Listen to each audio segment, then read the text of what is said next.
Well, once again, ladies and gentlemen, the great Glenn Beck is trying to confront the question, is Israel controlling the United States, or is the United States trying to contain Israel?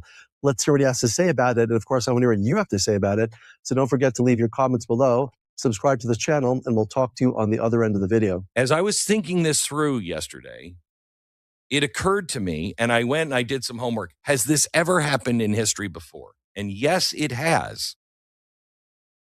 And so I want to present a theory because the story being told to you right now is really neat. It's really simple. It has a villain and a victim, a manipulator and a man who is supposedly led. It says one leader whispered into the other lies. And the other leader was duped into it. Oh my gosh, I've got to follow. History almost never works that way. Nations don't drift into wars of this scale because somebody whispered a lie alone. Want to get it off your chest? You're in the right place. They accuse this show of being run by boobs. Well, let me tell you about us boobs. We're real and we're spectacular. Want politics and fun sprinkled with a lot of laughs? Heard in every state in the Union and 1,000 cities around the world.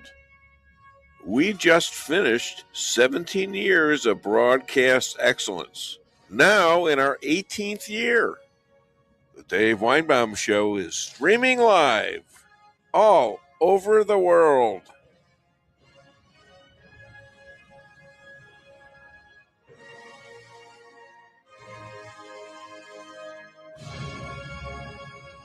The argument on AI has gone crazy.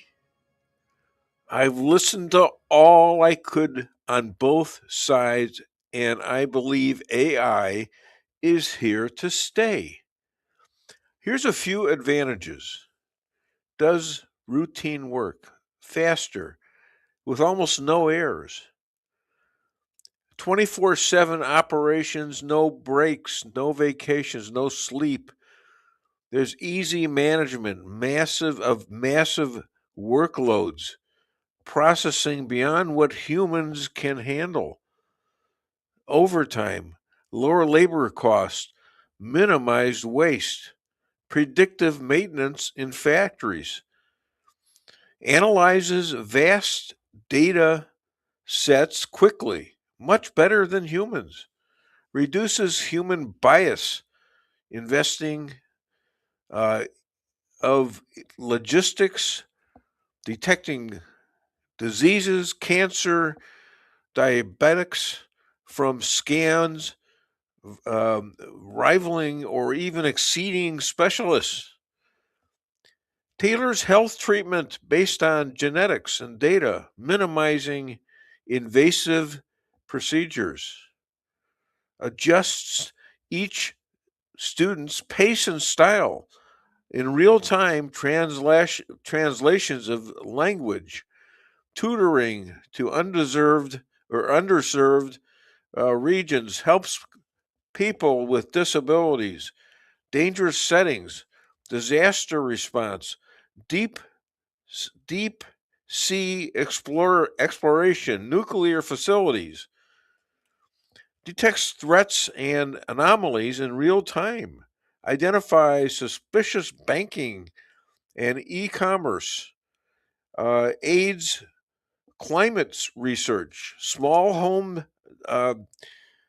devices to simplify life, easier shopping, entertainment, fitness and news, companion robots. Yeah, we're going to hear a lot about that one, I bet. Companion robots and monitoring for elderly care. Predicts and responds to natural disasters better than AI and AI knows it must be responsibly controlled with human oversight. Folks, it's here to stay. Make the best of it. And this is from X's own Grok. All right, we're here on the Dave Weinbomb Show. And welcome, folks. Facing me right now, that's our producer, JP Maxwell. Good morning, everybody. Good morning. And my wife will be in shortly. She's running a little late. I told her to take the car, and she's in it now. And so she'll be here any minute. I want to thank Rick Henderson for all the good stuff he does with the clips and the bits and stuff. And, here we are. It's a holiday. It's DEI Thursday. And right after today, it's Juneteenth. Juneteenth, right? Yeah. Not teeth. Right. Juneteenth. Okay, so everything's a big day this weekend. And it was a good day of business yesterday. Thank God. The markets are all up. Trump is entering his 58 days. And we got some great people to be on the show. JJ will be here in a couple of minutes. Rabbi Moshe calling from Israel. He'll be on about 8:40. Chris Adamo at 9:30. And the McCloskeys are going to be here. The two lawyers, just a two-lawyer day, ladies and gentlemen. They'll be here 10:30. And that's what I've got. Let me throw a few things in here while we're waiting on JJ. Peter Navarro challenges the views on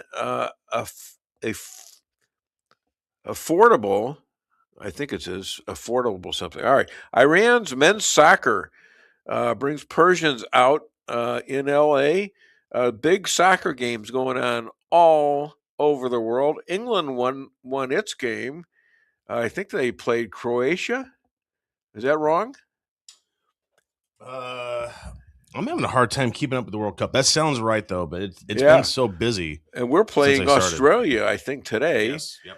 And the Cardinals just blew it yesterday. They just didn't have any pitching. Poor guy, Libador. Is it Lipitor or something? Lipitor. All right, so here we have in front of us, we have this gentleman here. He is 257 years old. Now, does your age go up to 258 because the country's having a... It is currently 258. I just had a birthday. You got one coming up. Yeah, in November, right, but I'm not you. I mean, well, I know that my age is so much. It's a third of yours, maybe, and not even that. It's like a fourth. Yeah, so 258, Dave. I try to remind you. Can correct me anytime you want to. 258 years old. That's quite a span. I wonder if you're getting Social Security benefits still. Oh, but, for quite a while, yeah. Yeah. And there's no fraud involved here. I actually. Well, if you're alive and you're alive 258 years before, then I guess you got it coming to you. And here he is, ladies and gentlemen, all the way from Rolla, Missouri. My friend, he's a constitutional expert, JJ Bradshaw. Thank you, Dave. You're welcome. What's on your mind? Well, what do you say we start out with the Iran war? Okay. Or in this case, the Iran ceasefire. Yeah. Donald J. Trump and J.D. Vance have come out and said, we got a pretty good deal. And it's going to be an okay deal if the Iranians hold up their end of it. I thought, as soon as I read this, wonder what the mainstream folks have to say. And oh my God, they came running by, Dave, with their hair on fire in a panic, saying we are going to give the Iranians $300 billion of our tax money, which is a complete and total crock. I took about 4 minutes to research this thing and found the facts. I don't know why the libs can't do that. Maybe it's the public education system that has failed them. But the details of the deal are this. We have impounded a whole bunch of Iran's money. We've frozen it. We've done this before. Barack Obama released that stuff in his stinking feces of a deal. This is a way better deal, way better. And you've got countries like Oman and the United Arab Emirates who are willing to put some money into rebuilding Iran. they are willing to invest in an Iran that is much like any other country in the Middle East, not the crazy lunatic country that it has become. So what the mainstream folks were howling about is a non-entity. It doesn't even exist. JD Vance came out the other night and said, we're not giving them any money.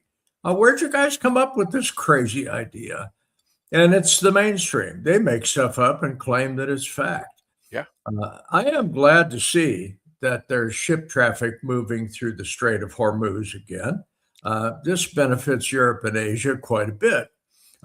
We've been selling oil and gas like hotcakes on a cold day, so it hasn't really affected us much other than improve our bottom line. But for folks in Asia that, let's face it, they're faced with the winter coming up here not all that long. It would be good if they had some oil and gas. And finally, it's moving through the Strait of Hormuz. Now, do you trust the Iranians, Dave? Of course not. That's the whole idea, is you can't trust them. Yeah, of course you don't trust them. That's something we all know.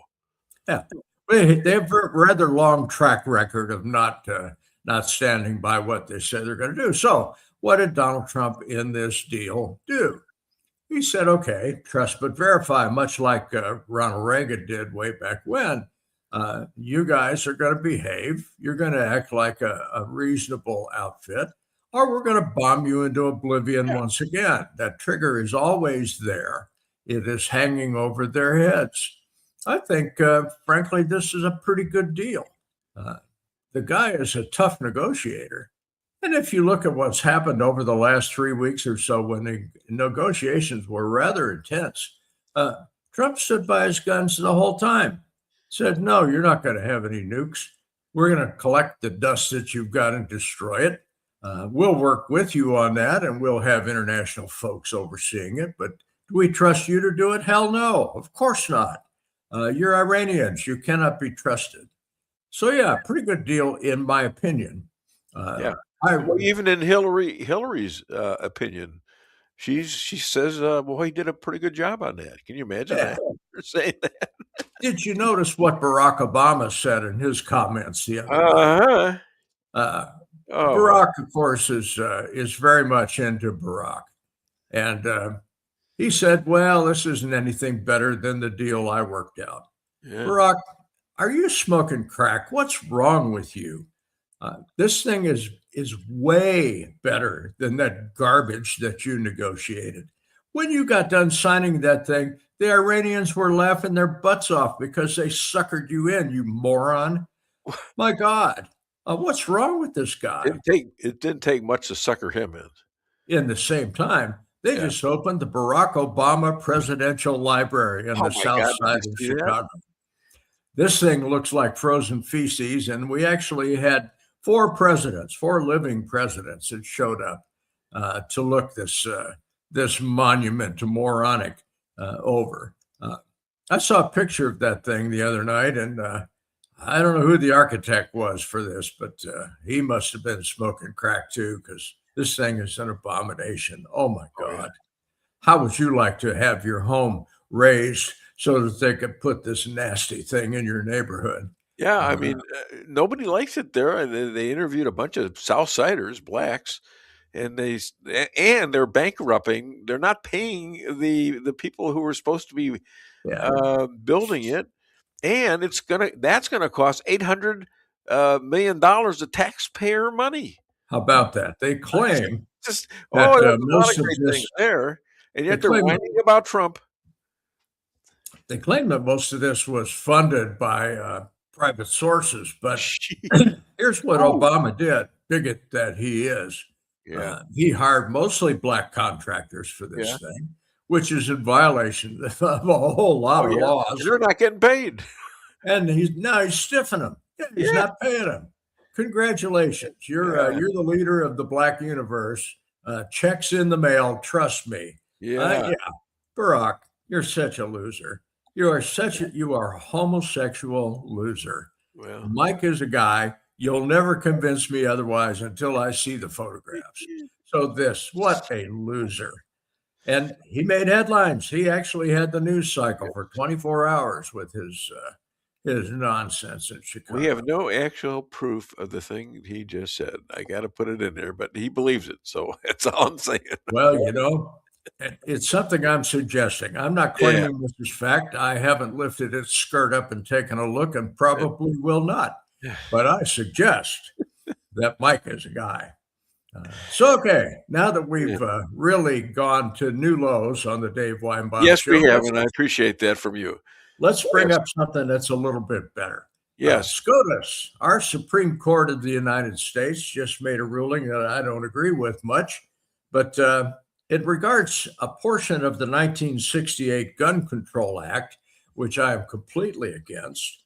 And this little lawsuit was the United States versus Himani. And a fellow named Ali Himani was a habitual pot user, smoked pot about every other day, if you believe him, smoked it every minute of every day, if you believe me, and he got popped because he had guns in his house. And the Gun Control Act. He was arrested? Oh, yes. Yeah. They came to his house. Completely different. Back then, when they arrested this guy, the cops came to his house on a completely different subject. And the guy admitted to being a habitual pot user. They discovered handguns in his house. The Gun Control Act of 1968 says if you are a habitual user of illicit drugs, you cannot own guns for the rest of your life. Well, he sued. Actually, he had a whole bunch of moneyed interests behind him that sued. And the SCOTUS said, believe it or not, unanimously, that smoking some pot does not necessarily cause you to be not able to own guns. So they've turned over a portion of the Gun Control Act. Now, do I agree with this? Not particularly. But I got to say, the guys they're weed heads really aren't very violent sort of folks. The guy that's doing PCP, I don't want him to have a gun because they tend to be mighty violent. The folks that are on weed tend to sit around and eat Oreos. So, yeah. They could have done a lot worse. That is a significant Supreme Court of the United States decision. Yeah. I thought was pretty good. Well, I think they took the right road in saving your Second Amendment rights. I think so. Yeah. This is a plus for 2A. I would think so. Hell yeah. Okay. You got the whole court to go with it. Wow. How about that? Yeah. UFC. We had a big old deal at the White House. UFC. Yeah. I did not watch it. I was otherwise occupied. But apparently there was a terrorist plot, the leader of which was Abraham Alvarez. And 5 have been arrested. 23 appear to be involved in this thing. Yeah. And consider what these guys were going to do. They were going to take drones, explosive-laden drones, fly them into the USC, blow them up. As everybody was running out of the place, they were going to have snipers in place and take out as many of these folks as they could. Actually, as terrorist plots go, that one's not too bad. That's bad at all. Not a bad plan. The trouble is these guys organize this thing on social media. Yeah. Guess what? Our government monitors social media. Really? So wow. The FBI was on to what these clowns were up to pretty early on, and they arrested them before anything happened. And as a matter of fact, Abraham Alvarez's mother, good mother that she is, said, I think my son's gone off the deep end. Maybe I better call the FBI and say this guy's planning some stuff. If you wrote this stuff as a novel, nobody would believe it. But by golly, there's more. There's a connection there between how this guy was funded and Barack Hussein Obama. Well, tell me about it, Dave. Well, DACA is something that they created, that Barack Obama created to help needy people of race, mostly. And he got in on that. And so, here he is getting money off of DACA and another attempted assassination of who? Donald Trump. 2001, this guy's visa expired and he just stayed here. Yeah. And then Barack Obama took him up as a DACA recipient. Sure. Oh my, the leftist stuff just keeps on getting Hey, better. well, and better. just as a connected way to punish this kid, make him live in that horrible thing called a library that Barack Oh, great. Obama just Make him the make custodian. him live in there. Oh my, you make him the custodian. There we go. Say, Tommy Tuberville, Yeah. who's a guy that I'm kind of a fan of in an odd sort of way, said the other day they're going to tie the SAVE Act, which is the act where we require you proof of citizenship and a photo ID to vote, to FISA. Now, FISA expired a few days ago, and the Dems very much want the What's FISA. FISA. FISA, if you recall, the FISA courts are what snared Donald J. Trump. Those 34 convictions that they got. Remember, Russia. That was all done through the FISA. Fannie Willis. Yes, Fannie Willis and others, Judge Boasberg, and other cretins of the Democrat persuasion. Well, FISA expired, okay, and it has to be redone. And in the Senate, Tommy Tuberville and the other Republicans are dragging their feet saying, no, we're not going to reauthorize this thing. This is something the Dems want very badly, unless you tie this to the SAVE Act. Well, the Democrat parliamentarian of the Senate has already said, yeah, you really can't do that. But Tuberville's working very hard to tie the two together. So it's a bait scheme here. The Dems want the FISA court very badly. They don't want the SAVE Act. The Republicans want the SAVE Act, and they couldn't care much less about the FISA. So if you want this, you're going to have to pass that. Smells very much like what the Dems do all the time. I'm surprised the Republicans have actually picked up on this idea. But we'll see how this shakes out. In the next few weeks, there'll be some activity on this thing. Our Senate changed the rules a little bit and confirmed more than 100 of Donald J. Trump's appointees in one fell swoop. Really? Well, that's cool.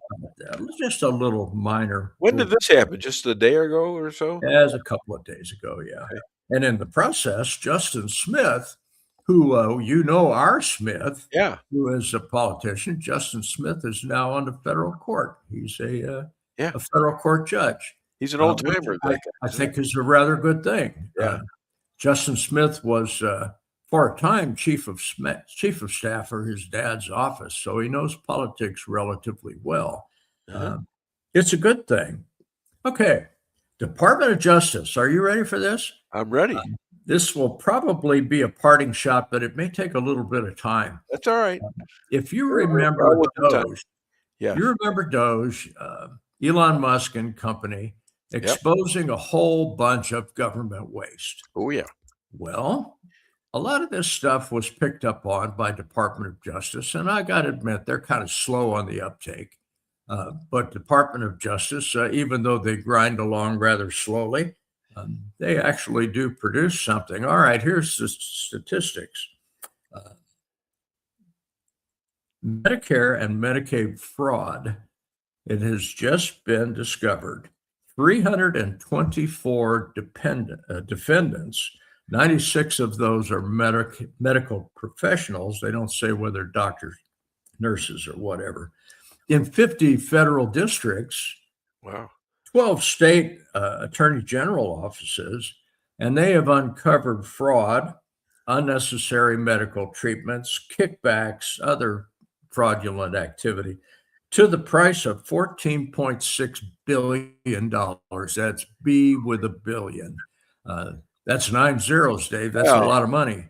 That's why DOJ. That's why they want to get rid of AI, because AI is going to pick that right up. Yeah, it connects the dots rather well. And the fact that our Department of Justice is doing this, let's look at the previous regime. Our Department of Justice was after Donald J. Trump and anybody conservative. Did they pursue any fraudulent activities? No. They were fraudulent. They were in on it, of course. They were in on it. So now we got a DOJ that's actually doing something. I want to see the handcuffs. I want to see the perp walk. I want to see who these clowns are. And, it's happening all over the country. Minneapolis made a big splash a while back, but quietly in the background, Timmy Walls has got a serious big problem there. Oh, yeah. A bunch of Somalis, including Ilhan Omar, got a big problem there because the DOJ is just grinding right on along slowly and discovering more and more and more evidence. And it's starting to point that these folks knew this was going on and were profiting as a result of this going on. So yeah, don't forget California and all this. Oh my goodness! They're raising a lot of hell down there too, especially with the election. But Gavin Newsom's got a big old problem. Sure. Boy, that sunshine's really putting in some trippy looking stuff here. I know. You know what? I thought you had more hair because it was showing that you had a little thing of hair growing in the front of your head. It's an illusion, Dave. We'll have to get together and you can rub my nappy little bald head. I don't want to rub any of your anything on you. No.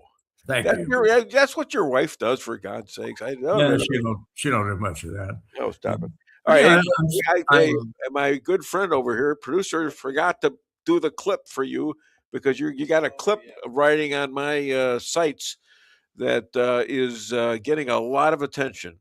What clip is that? Well, we're going to play it for you. All right, do so. My good man here gets way down there, way down, way down, way down, way down. Next week I'll make sure I've got that one. No, that's not it. Hey, way down, keep going, slide down. There it is, right there. Okay. Yeah, there you go. And you're going to be able to see this too, I think. That once they are, here we since those ballots that come in that are mail-in ballots, that once they are separated from the cover, the envelope, nobody can do anything about it. California mails out, or don't they have to hold on to them for a while? They hold on to the ballots. They don't hold on to the envelopes. And therein lies the problem. Yeah, it's worse than that. This gets gotten so ridiculous I could barely believe it, but it actually gets worse than that.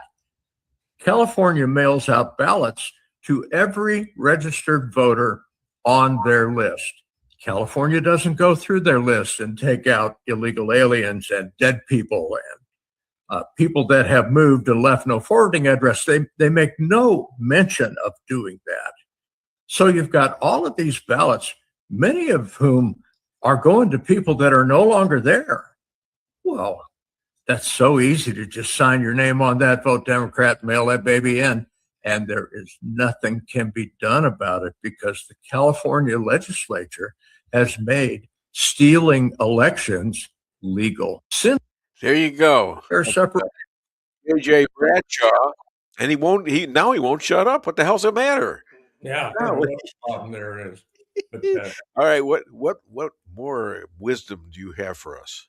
Well, as long as we're talking about California, let's talk about their elections out there a little bit more. Gavin Newsom, it's starting to look like Gavin has had his hand in the till. And if only the California DOJ was investigating this, they'd sweep it under the rug because California is entirely Democrat as far as their government is concerned. But now you've got the feds looking at this. Mm-hmm. And they're not entirely Democrat. They're going to be looking to uncover some stuff. I think Gavin's got a problem.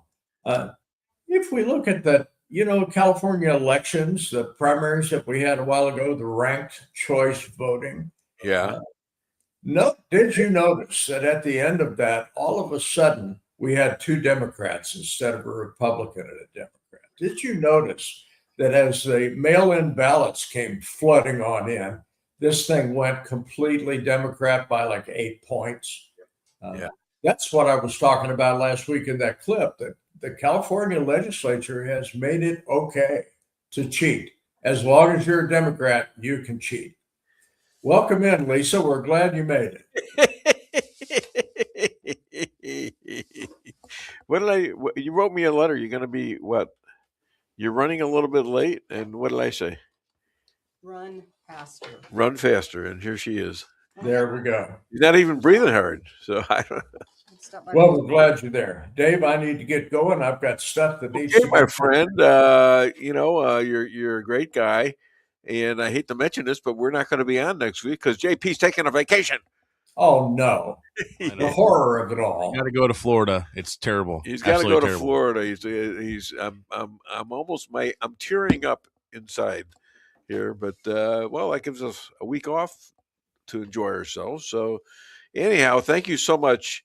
Let's hear it for JJ Bradshaw. Thank you, Dave. And his wife, Jeannie. 2 weeks from now. 2 weeks from now. All right. We'll be back. And thank you, my friend. All right. Great. Bye.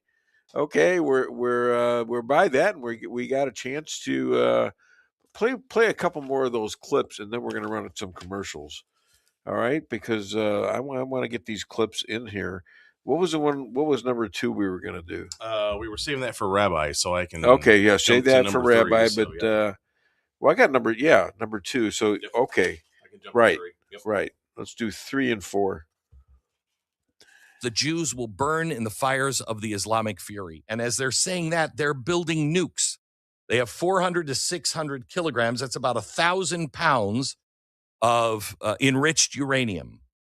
And they're 12ers. You'll really understand this if you've been following it all on the program. This is what the Iranians believe. The Iranian regime has spent decades funding proxies, building capability, repeatedly, openly, consistently saying and acting in the way that follow their words that Israel will cease to exist, that the Jews will die. But if you're an Israeli, and you've got a state just, a California distance away, and that state is the size of 2 Texas, you look at things differently. History has taught them something that Americans have just the luxury of debating. When someone tells you repeatedly they intend to destroy you and kill you, eventually, you have to decide whether to believe them or not. So inside Israel, this is not a conversation about strategy. When do we go in? Well, I don't know. Is it going to cost us more for gasoline? That's not. This is a question of survival for the Israelis in their mind. Honey, what are you doing? What does it look like I'm doing? It looks like you're filling up a swimming pool. Yep, I'm filling up a swimming pool. In our living room? How else am I going to watch the game and stay cool? If your AC is on the fritz, call Hartley's Climate Control. Hartley's is the area's best in HVAC repairs, installs, and maintenance. Knowledgeable, honest, and dependable. Serving Rolla and the surrounding areas for commercial or residential needs. Hartley's Climate Control. Community born, community raised, community serving. Call Hartley's Climate Control today at 573-368-3163.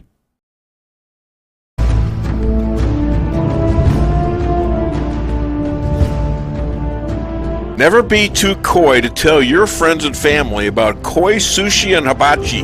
Celebrate the best Chinese-Japanese restaurant in the Midwest. Call 573-426-5551 to make a reservation or order takeout. Locally owned, 1808 North Bishop, Rolla, Missouri.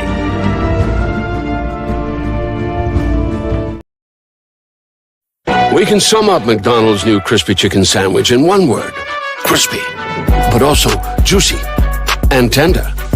Okay, it's crispy, juicy, tender. All one word. But then, also pickle. Oh, and potato bun, which is 2 words. Okay, we can't sum up our new crispy chicken sandwich in one word, so you'll just have to try it to understand it. Order ahead on the McDonald's app at participating McDonald's. Ba-da-ba-ba-ba.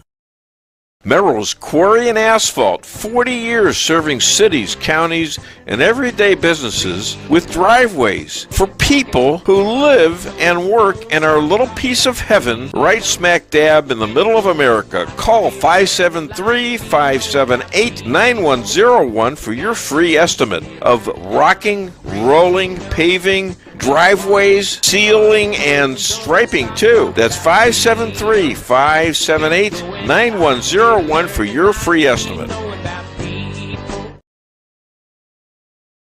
Your home is your castle. You don't need unwanted hassle. Don't let those creatures move in to stay. Let us protect your investments. That's what we're all about. Plank Termite and Pest Control will save the day. Plank is locally owned and family operated right here in Rolla, a Google preferred business. Our customer service and your satisfaction is our number one goal. So call Plank today at 368-3333. Plank Termite and Pest Control will save the day. At your locally owned Price Chopper, our standards are high because we know yours are. See for yourself what an incredible fresh selection of grocery items we have in store. Talk to our expert meat associates about what you're looking for. They're happy to meet any special requests like custom cuts, or see our expert produce associates on how to pick out the best fruits and vegetables. Quality in the deli means fresh, full flavor, and always delicious. If you're craving fresh baked goodness, we have that too. You can expect the best selection and the best value while interacting with our friendly and knowledgeable employees. You can find what you're looking for fast and easily at the best prices at Price Chopper. Fresh savings every day.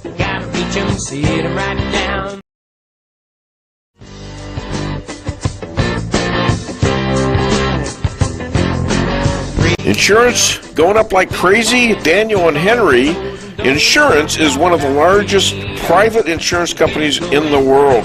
Richard Boyette, 314-444-5011. He's my guy at Daniel and Henry for 10 years. Business or personal, call Richard at 314-444-5011. He's the best. Greetings, everyone. I'm Rob Willis, an author and writer, and I write nature books. I live here in a ranch on the Ozarks and have published many books over 2 decades of writing. The Trout Adventure series of books was about traveling the world with a camera and a fly rod. The Last Buffalo in Kansas is a true story about one family's journey through 100 years of American history. A couple of years ago, I decided to write a children's nature series of books. 2 of those books have been published. The Adventures of Dog is a story about a puppy that grows up on a ranch in the Ozarks and has fabulous adventures. The Adventures of the Cats R Us Gang is about a group of cats that band together to protect the ranch from a dastardly group of raccoons. Wonderful stories for children, wholesome, about nature and the Ozarks. They're available at Amazon, Barnes & Noble, and in Walmart even. They're available locally at Reader's Depot. Hey, take a look at them. Thanks a lot. At Town & Country Bank, we've got all the perks of a national bank, like online banking, quick loan approval, and you can deposit your check from your phone. But that's not why our customers love us. They love us because we still offer hometown customer service. Stop by one of our 2 Rolla locations and let our friendly team remind you how special hometown banking can be. We're locally owned and will take the time to understand your needs. Smart, friendly solutions. Town & Country Bank. Member FDIC, Equal Housing Lender. All right, we're showing a few clips. If you want to call the show, 573-578-2700. One clip is from this monkey. Oh, it's Rick Camino, a friend of Rick Henderson's, who does all the clips and the bits. Yeah, say hello to Rick if you can speak English. We can get you a little help with AI, though, because Katie Maddox. Good morning, Grandpa Jeff. Jeff. Who's that? Oh, Jeffrey. JJ, of course. And oh my goodness, we have somebody important, I can tell, because my wife just said, "Whoa." Anyways, that's a good way to treat you. He is a still a war rabbi. Donations go to IDF widows and kids. Chala Baker calling from Israel. Please welcome my friend, Rabbi Moshe Rothschild. Rabbi, what's going on? Been a crazy week. Yeah, isn't it? Yeah. We got some really unknown factors going on. In fact, I want to play a clip for you. Did we do 2 and 3 or? We left 2 for him. All right. Yeah, do 2. Most times, if not almost all times, it's because pressure has been building, sometimes for years, sometimes for generations, until the moment arrives when someone decides the cost of waiting is greater than the cost of acting. And to understand this, you have to begin where the pressure is the greatest. Where is the pressure greatest in the world when it comes to Iran? Some will say, well, it's Iran because they're being bombed. No, Israel. Israel looks at Iran differently than the West does. Iran is a policy problem.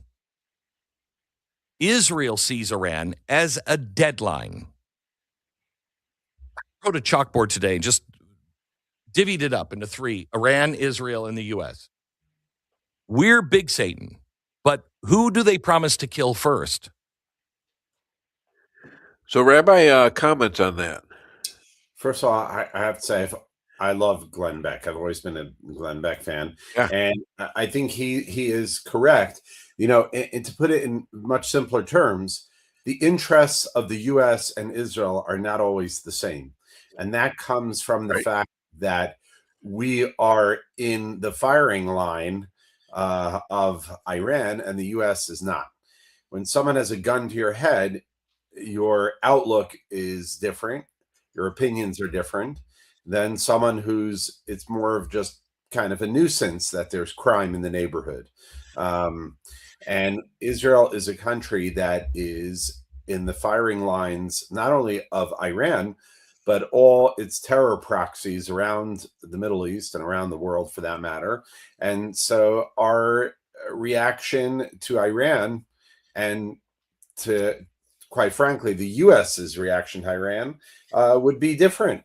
And he's not wrong. I mean, he's 100% right. I mean, it makes a lot of sense. If you think about it, if you have, a pedophile living next to you, right, versus one who lives on the other side of the country, right? If he's on the other side of the country, you might look at it and say, that's terrible. And we need to have certain policies in place, but it doesn't affect your day-to-day living. But if he's living right next to you and you have kids at home, right, believe me, you're setting up safeguards and doing whatever you can to make sure that that nothing happens. And he's 100% right. So you're backing Donald Trump on this. What do you mean? Well, Donald Trump is telling him take it easy on Lebanon and Hezbollah. I mean, just how much easy can Israel afford to go with this? Because I can see this happening more and more now. Right. So I assume you're being sarcastic because we are not backing Donald Trump on this. Israel has to go hard at Lebanon. And I know that. Does Donald Trump know that? Does he agree with that? Is what I'm saying. Well, he doesn't seem to. Like, again. Okay, that's my problem here. Right. So, people's initial reactions have always been, since October 7, have been, seeing what people say on the surface. And then a week or 2 or 3 later, or a month later, we find out that it was a ruse. And I don't know if this is, but one thing I know is I can't jump to conclusions quickly. On the surface, I think it's a big mistake. This whole memorandum's a mistake. But what I did hear an Israeli analyst say yesterday in the news, I thought was fascinating. He said that when you read the memorandum of understanding, what comes out of it is that there's really one point. That is, they wanted the Straits of Hormuz open, and everything else is negotiated. And so he said it could very well be that the U.S. basically were saying to themselves, let's get these guys to sign anything. We'll say anything for them to sign that. Yeah. And the Straits of Hormuz are going to open. And then in the negotiating periods, the Straits of Hormuz are going to be open, and if we'll see what happens with everything else. But the main thing right now for the world economy, not just the U.S., but the world economy, is to get the Straits open, and then Lebanon, the nukes, and so on and so forth. Those are less immediate, certainly to the U.S. They're less immediate, and the U.S. will, in their interest, say we'll take our time and see where we can get that. But what the U.S. perhaps, he said, is thinking, what did we get out of this MOU? The Straits of Hormuz are now reopened. Yeah, and so I don't know if his analysis is correct. But it could be. It could also be that right now Donald Trump and JD Vance are fed up, and they want an off ramp, and they want to get out of here. And it sounds like it to me. What's that? Yeah, with their. I understand it too. Yeah, but I'm just saying Israel has to take care of itself. Yeah, and we will. Last night we went hard at Lebanon. We had 4 soldiers killed last night. It was announced today, and. Our prime minister said that the aspect of Lebanon in this thing, Israel cannot abide by that part of it. We're not a signatory to this.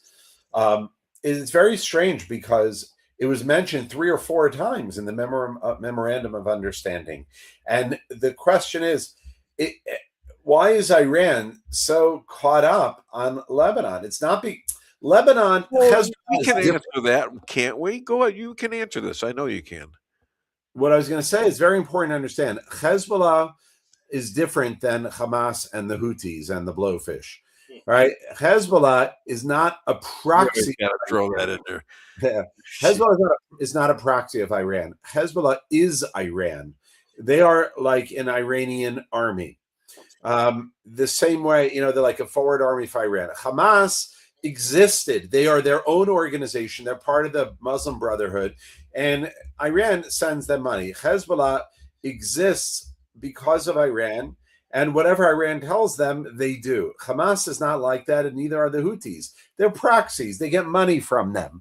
Yeah. But, Hezbollah is not a proxy. They are actually part of Iran. And the fact that Iran now that Hezbollah is attacking Israel while Iran is telling the U.S. that we want Iran to be part. Iran is playing this brilliantly. What they're doing is, what it seems to be happening, right, is that Iran is telling Hezbollah to attack, and at the same time, they're telling America to rein in Israel and not to attack Lebanon. And we're falling for this. Exactly. Iran could stop Hezbollah from attacking Israel in a second. And if they did, Israel wouldn't defend itself because we'd have nothing to defend. But Iran is, on the one hand, always, if the last 80 years and even before that, you always have to protect yourselves. Always, 100%. You have to be smart about it, but you cannot let people. You don't have enough resources or people, right? Not to go after people who even mention the word "we're going to annihilate you." Correct. Take it seriously. And Israel, said that we are going to continue doing what we have to in Lebanon.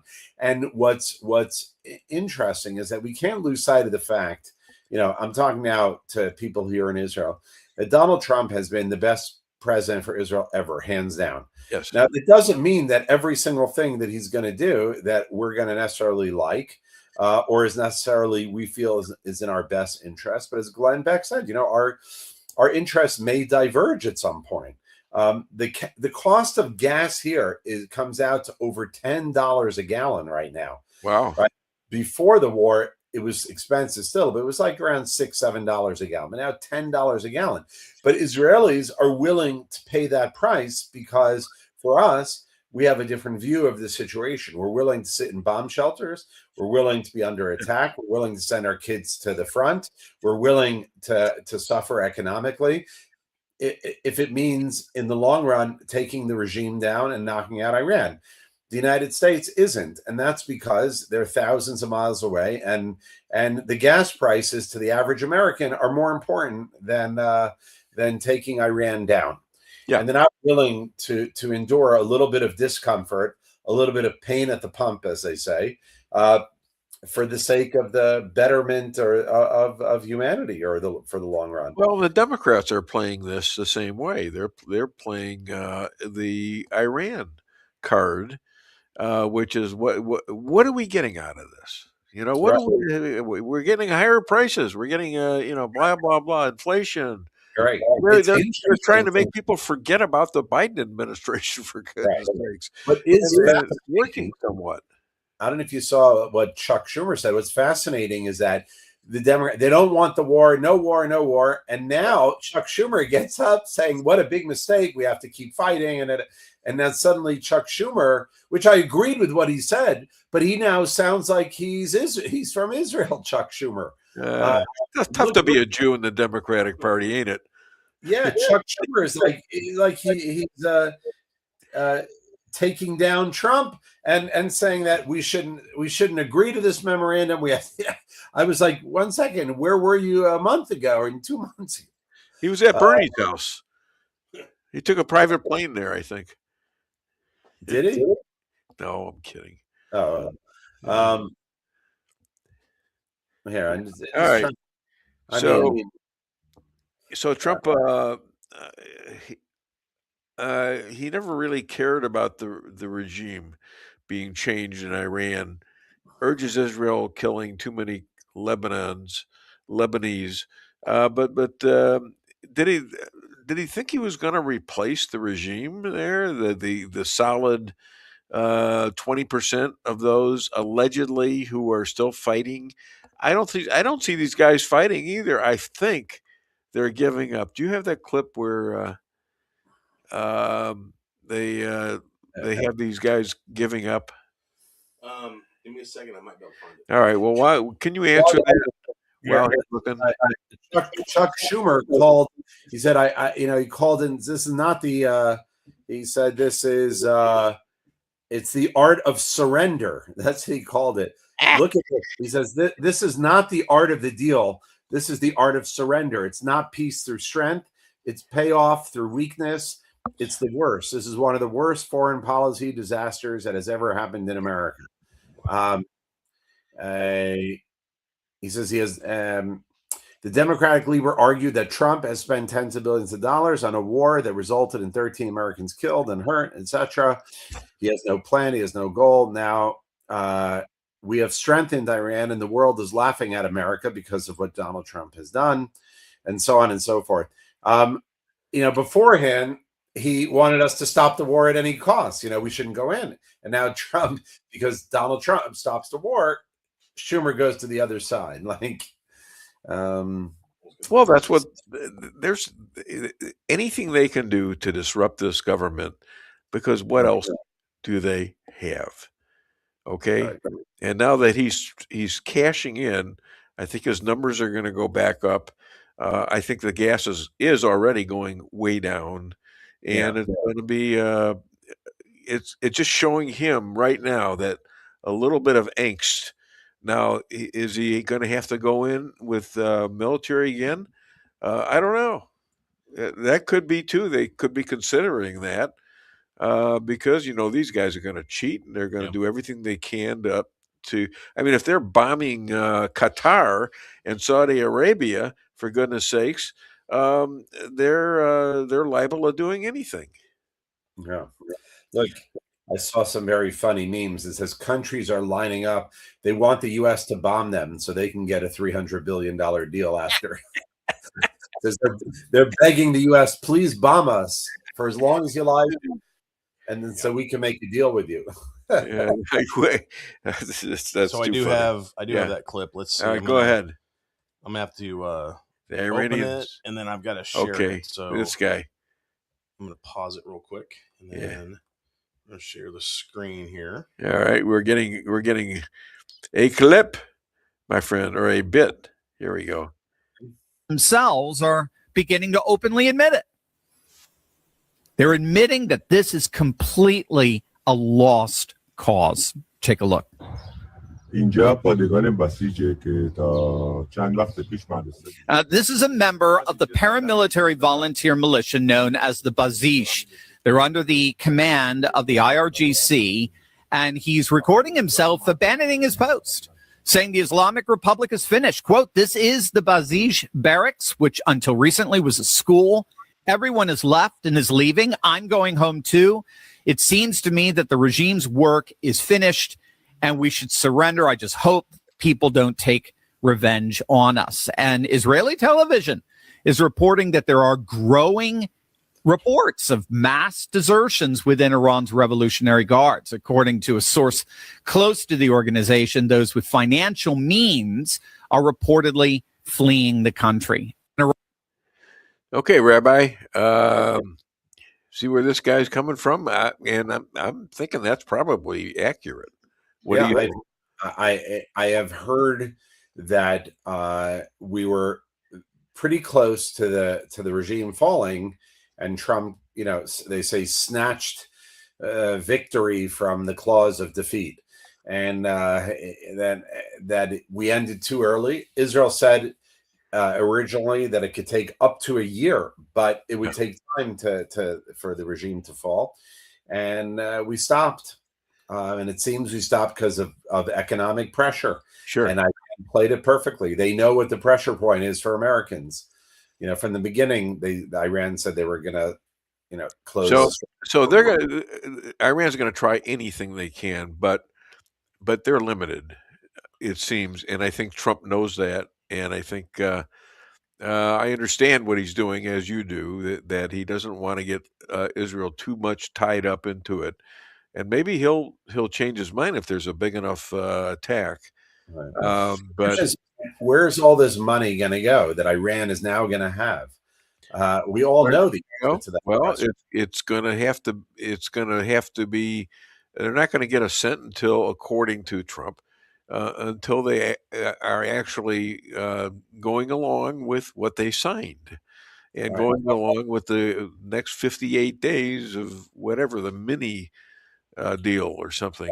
So we'll see what happens. I'm not convinced they're not getting a cent. I suspect that they will get something, and maybe not the full 300 billion, but they'll get maybe some of their assets unfrozen in the U.S. As good faith gestures or whatever, things like that.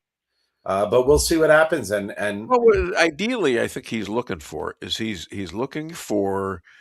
more additions to Abraham Accords, and he's not just doing people that are obviously there. Hell, he wants to put the Syrian guy, the ISIS guy, in on the Arab Accords. And I think he can picture a day when the Egyptians and Jordanians and Saudi Arabians and Qatar and all those people could be, the Mideast could be creating its own bilateral country here of Sunni Muslims and Jews and Christians. Well, I hope that happens in our lifetime. I'm not sure, but you mentioned Egypt and Jordan. We already have peace treaties with them, so they're already on board. They're not. You don't have them in the Abraham Accords. That's the big deal. That's where you go and you do things together, and you do projects together to help both countries, isn't it? Yeah, it's definitely a much more warm and friendly arrangement than what we have with. Exactly. And I think Trump is actually moving towards that. And, he's just got to tippy toe a little bit here on the way to it. Yeah. See, what Israelis also see is what happened in Gaza. We had the 20-point plan, but when it got to the point where you actually have to disarm Hamas, which was the agreed upon thing, no one's followed through. So who does that? And that's what they're concerned. This MOU is just an off ramp, and they're not going to follow through. and saying that Iran can have nuclear weapon, they can have nuclear power, but not nuclear weapons. They get all these things that, you know, we're fighting for. The question is, are any of them going to actually materialize? We weren't exactly vigilant about how we handled the last 20 years or so, 21 years with Gaza, and going through these routines. We used to talk about it all the time about, you're mowing the grass, so to speak. And then they discovered hostages. Okay. And I mean, not discovered them, but discovered them as a big time getting billions of dollars for that. That never should have happened. And that's when somebody should have been drawing this to a close, maybe in the first quarter of this happening every year or two. So that's what I'm at. Right. No, that I'm not talking about that. What I'm talking about, though, is this 20-point plan that this peace board put forth to get the remainder of the hostages out. That was phase one. Phase two is disarm Hamas and put in someone else. You know, well, it's not happening. What do boards do, for God's sakes? No, what do UN do? UN is a form of a board. What are they doing? It's not a matter of a board. Trump said that he got 13 countries to each put in $1 billion. They're going to disarm, and all of it was either BS or he lost interest. And so people look at this MOU with Iran as the same way. They said, you know what? You lost our trust. You told us to stop fighting Hamas. You told us because you were going to disarm them, and nobody's disarmed them. So unless we do something in Israel, with our hands tied, nothing's going to happen in Gaza. So he said, well, why should we believe you when we can't put our trust, our security in the hands of another nation? When Iran will maybe one day say, we're not going to build nuclear weapons. And, do we trust them? I mean, can we really trust them? It's a massive country. They could do things underground. It's the size of two Texas. Yeah, two Texases. It's a very challenging and difficult time right now. But like anything else, we'll see how things develop. Well, Ambassador Huckabee defies Trump, claims the U.S. Would not exist without Israel. Yeah. What do you think of that? Huh? I thought Trump was going to fire him about that. He's not happy about it, I'm pretty sure. But I don't think Huckabee's scared of him. No, I don't think so either. Yeah. And contrarian Canada pledges $100 million for Palestinian aid amid UNRWA staff Hamas controversy. Yeah. UNRWA, that's the UN, whatever it is. Who actually participated in 10/7/23. Yeah. I mean, the UN was in on it. Yeah. So you can't trust a board. You got to trust how it affects your country, but also you got to take care of your allies. You can't let your allies go like this. Right. Look, at the end of the day, I think it keeps coming up here in Israel. Like, we have to be totally self-sufficient. We can't build our security relying upon anyone else. There is a plan in place, but Netanyahu announced it a year ago or so. He said it, but it will take 10 years to build the factories, etc., things that we need to produce weapons and so on. The miracle of Israel was water. They were landlocked, basically landlocked. And when they developed water, when was that? Like in early 1950s, right after the war, where everybody was going to shut down Israel's water. Yeah, we built a national water carrier here. Sure. Part of our peace treaty with Jordan, we provide them with water, a certain amount of water every year. Yeah. We actually built the Iranian water system in the 1950s. We helped Iran. You know, and I actually read an interesting book about it, and there's pictures of Israeli engineers in Iran helping build the water system. Yeah. Well, then it was Persia. Basically, it wasn't Iran as we know it. Yeah, not the Islamic Republic. It was run by the Persians. Yeah, you know. Yeah, now it's the Islamic Republic. My, do we have a history with them, huh?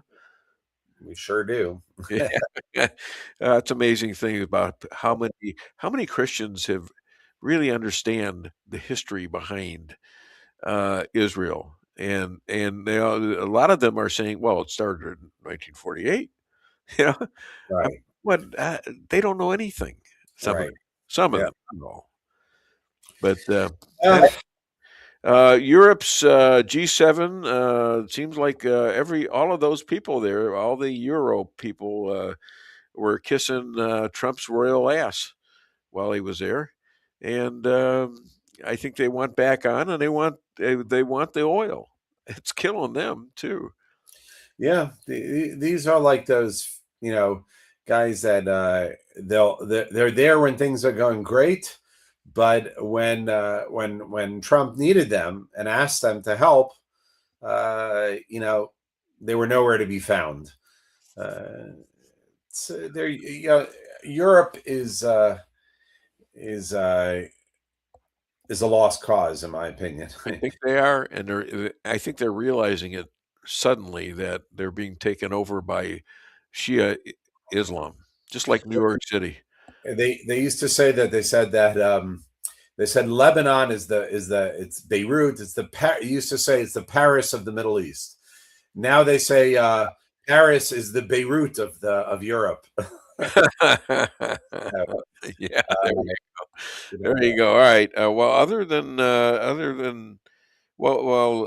he's an author, by the way. Other than Secrets of the Hebrew Bible, other than DWS, where can people contribute and buy your book? Well, they can get the book at secretsofthehebrew.org, or if they want to go to our website, israelalliance.org, or our Facebook page, facebook.com/Global Israel Alliance. We'd love to hear from you.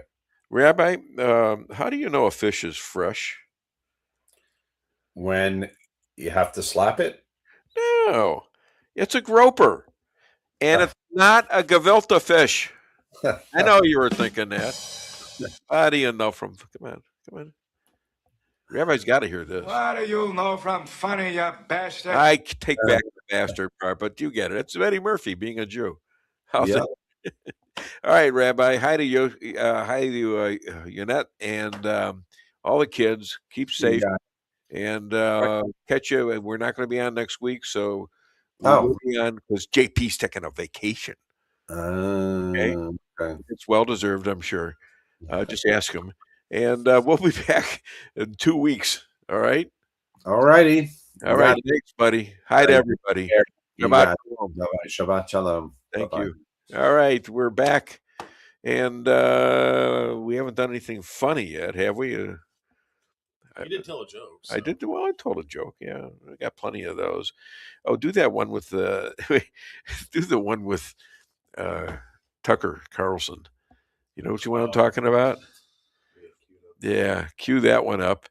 And you guys want to call the show, 573-578-2700, or leave a message, a comment. I love the comments because I get a lot of interesting stuff. Some of it is it's contrary, and I'm always looking for truth. I always wonder, am I telling the truth here? And that's why I check for certain things on other channels and things. And here's a guy that I was listening to this, and suddenly it came up, and it's pretty good stuff.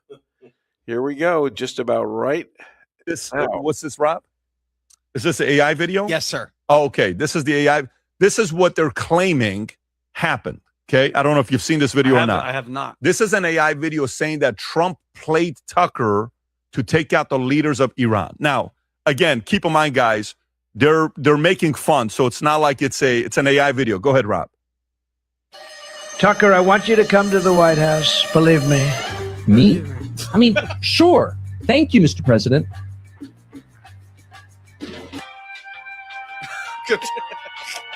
Qatar Airlines. That's so funny with a Ted Bear. I'm just bluffing with Iran, you know? It's the art of the deal, baby. The art of the deal. Okay, yeah, President Trump is just bluffing. You guys are totally safe.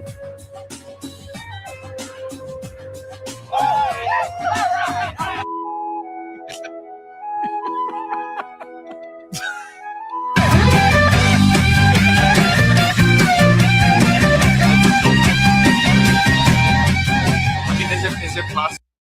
Okay, it's not funny, but it is kind of funny. I mean, you don't like see people blown up unless they're all there to kill you. Yeah, hello.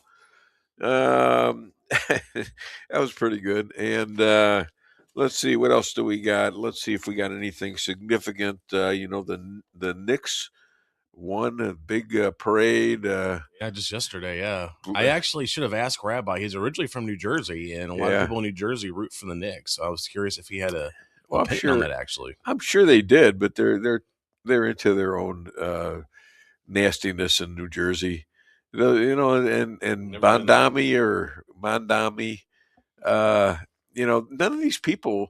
There's a thing in D.C. now where they had a Democrat win big in the primary, never had a job. Mondami comes from a rich family, didn't have a job. They don't know what they're talking about. What the hell is the matter with them? They're saying, well, free buses and free this and free that, and we'll just raise the taxes. Well, people can move, and all these people are moving. Grocery stores, free grocery stores and or whatever, or low, going to lower the costs and all that. Well, pretty soon people are going to be robbing food. It's going to be like Cuba.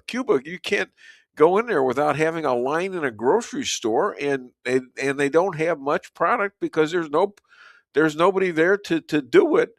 And once you run out of money, you're done. You're skunk meat. Okay. Did you ever have skunk meat before? Can't say I have. We live in Missouri. I wonder if we have skunks. So I was told by my dad years ago that it was either his dad or an uncle, may have been one of my dad's uncles, used to squirrel hunt. Yeah. But he would do it with rocks. Really? Because he could hit the squirrel with the rock. He was that accurate and kill him.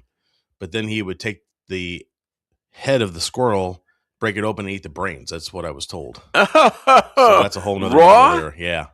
Oh, maybe they cooked it. I don't know, but I don't care. I'm not into squirrel brains. I used to know people that shot squirrels, old guys too, and they would. I think they would clean it and cook it, but there's not a lot of meat there. No, not much. I mean, it's very interesting. Meanwhile, the deer aren't that much now. People are. I mean, we're starting to see them come back though. We have a pregnant deer, a doe, big doe, and she's in there almost every day in our backyard area and stuff like that. And I love seeing the deer. I just love seeing the deer. And think of a more deer person than Patricia Oden Maxwell, one of the ministers we work with, prophesized that by the middle of September, we will see total change, and this thing with Iran will be taken care of. We will see blessings everywhere. Boy, I hope you're right. And Patricia Oden Maxwell also, I'm believing the Lord that it's so. She's something else. I tried to get her on the show, but she was too busy getting ready for vacation. Yeah. Good morning. This is from Kathy Sanford Dillon. Good morning and happy Friday. She coined that message. No, I use it a lot too. Have a blessed weekend. Love to all, and same to you, Kathy, and others in her family. So that's it. We got people now waking up now. I can see the numbers coming up. Come on, lazy birds. Call the show 573-578-2700. and get it off your chest, for goodness sakes. That way you can feel good the rest of the day. You know how you want to do stuff, and you always are planning. You're always telling God, I'm going to do this today. And if you want to rip into Weinbaum, here I am, because I'm not in a good mood today. I had a guy almost run me over in drive-thru yesterday, and he came at me pretty good in a truck, and I said, what are you doing? He says, I want this lane. And I said, well, you know what? I'm directing traffic here, so everybody gets an even shot. He says, I don't care. I'm not going to listen to some old man. Oh, man. I tell you what, I got a little pissed off. I says, how about some old owner? I'm the owner. Oh, you're not the owner. You're out of your mind. Get away from me. I said, all right. I pulled back. I don't. It's the way to get into fights, and I don't want to get into a fight with customers. He was still going to pay, so what the hell? I think he probably went to the window and said, "Who is that old idiot out there?" And they probably told him, "Oh, the owner of the store." And, it is what it is. That's I remember my son. Yeah. We were going to order. We live over close to the Love's location. Yeah. And so he was always want a Happy Meal or something like that, and so I was goofing. I said, well, I know the owner, so I could just call and see if I can get delivery made or something like that. And he goes, you know the owner of McDonald's? I said, well, yeah, I do. And he goes, whoa. I mean, he just was really amazed by that. Yeah. Well, I went to a meeting in St. Louis. I used to run these meetings as president of the co-ops in Springfield and in St. Louis and in Jeff City. Well, I wasn't president of Jeff City, but I also was on national McDonald's stuff. And, I just can't stand the meetings anymore. There's so much trivia, so much, and they don't even, it's not that it's bad or anything, but nobody listens and nobody has anything really, if you're not listening, then what's the point of having a meeting? I like to make the meetings exciting. I like to make this show exciting. I'm always working on good stuff for the people who listen. They're taking time out of their schedules and time out of their lives to listen to me. So I got to make sure I know what I'm talking about. So anyhow, we're looking up at stuff, and they have all this stuff about how we doing and blah, blah, blah, blah, blah, blah. And finally, they show Dave Weinbaum on the screen. And I said, what the hell's this? And it's they were awarding us for having the best operations, and they did it over 3 or 4 times on other areas, but especially drive-through, which is my baby. And it was kind of cool, it's just to see your name up there, and because some of them don't like me. Can you imagine not liking me? Sweet little nice guy. Of course not. Just they must be some communists or something.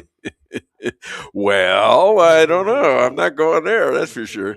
But a lot of them are coming. They used to have spies on me during the meetings. They used to send guys out there, and I used to joke with them. I said, "What the hell are you, my warden today?" They would crack up, and because I've known these guys for 20, 30 years. I've been in the business for 54 years now, and I still love to go out and see the customers and trade jokes with the customers. A car pulls up, not a car, but a truck, and it's a truck that has gas on it. It has a picture of a gas company, okay, and so there's 2 guys in it, and they stop and they make a joke about my finger, my rubber finger, and I says, by the way, did you know that you got gas? He says, of course I got gas. I says, I'm not talking about what's on your car. I'm talking about your partner sitting next to you. He says, you got gas, and it's about time you stop. And they just cracked. They almost fell out of the truck. They were laughing so hard. That's the kind of stuff I do, and I like doing that. And I like the little kids out there. They're waving to you, and they're so cute, And I take off I have a hair hat. I pull that out and I bow, and they're laughing their asses off, and the old ladies there, and I mean it's too much fun. Plus, you're old. You go out and you have fun in real air. Who wants to sit inside a office every single day and just go to some artificial place where you're going to run on a treadmill? I run on a traffic treadmill, which is back and forth, depending on where they need me. And I'm having a ball doing it. So, okay, that's my story. I'm sticking to it. Let's do a couple of more clips out of that excellent bunch of clips that we got from Glenn Beck. Yeah, you got it? Yep. Hit it. So when a nation believes its survival is at stake, especially a nation that was built so the Jew can survive, it doesn't wait for global consensus. It acts. And it's happened before. 1981, Israel struck Iraq's nuclear reactor without permission. 2007, it destroyed Syria's quietly, decisively, because in their doctrine, if a threat is existential, delay is the most dangerous choice of all. So now I want you to imagine this mindset, and it's really hard. You have to imagine, get in this mindset, imagine that Mexico had been bombing us over and over again, had killed thousands of Americans, and they were across the border saying all the time, we're going to kill every one of you. And then they're building nuclear weapons. And your intelligence, forget about anybody else, your intelligence says they're building missiles and they have 1,000 pounds of enriched uranium, which will be enough missiles to wipe us off the face of the earth 1,000 times over. And they keep saying they're going to do it. And you know, because you're living here and the Mexicans have been bombing, they have invaded, and they've killed thousands of us while saying this. It's different. So Benjamin Netanyahu, let's say he comes to the White House, which he did, sits across from the American president, and the intelligence is laid out. And the clock, real or perceived, is ticking. And he makes it clear. We're going in with or without you. We believe this intelligence. We're going in. And Mr. President, we're going to take care of this once and for all. We can't do it the way you can. But, Mr. President, if we wait and they get a nuke, what's your reaction? Your reaction will be, I'm not firing a nuke. We have to lay off them now. I will not be the first to nuke. But we believe that they will nuke us first. So if they're close to a nuke and we can't finish it, we will nuke them. It is in our best interest.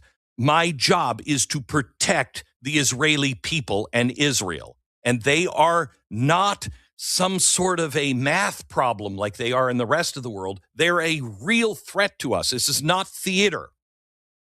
I jumped on the bus. I told the driver, I got a tow here, buddy. Step on it. Holy cow. Yeah. Then, all of a sudden, this guy pulls out a gun. Well, I knew any delay is going to cost her pinky toe. So I got out of the seat and I started walking towards him. He says, where do you think you're going, Cracker Jack? I says, well, I got a little prize for you, buddy. Knocked him out cold. How could you do that? Yeah, then everybody is screaming because the driver, he's passed out because of all the commotion. The bus is out of control. So I grab him by the collar. I take him out of the seat. I get behind the wheel. Now I'm driving the bus. You're Batman. Yeah, I am Batman.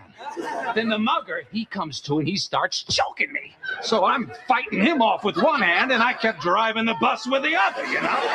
Then I managed to open up the door and I kicked him out the door, you know, with my foot, you know, at the next stop. You kept making all the stops?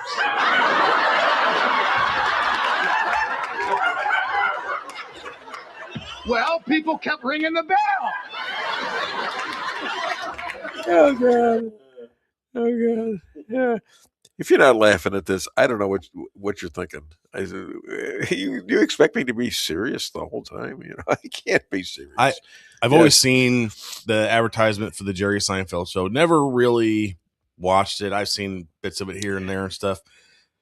Once I started producing this show, I've actually gone back and watched some episodes, and the comedic timing and some of the responses. I didn't expect for the response to that be, well, you kept making all the stops. But it perfect. The timing. Yes. Now this is a lot of this goes to Larry David, a big, Democratic nut. But Seinfeld himself is very Jewish, very supportive of Israel.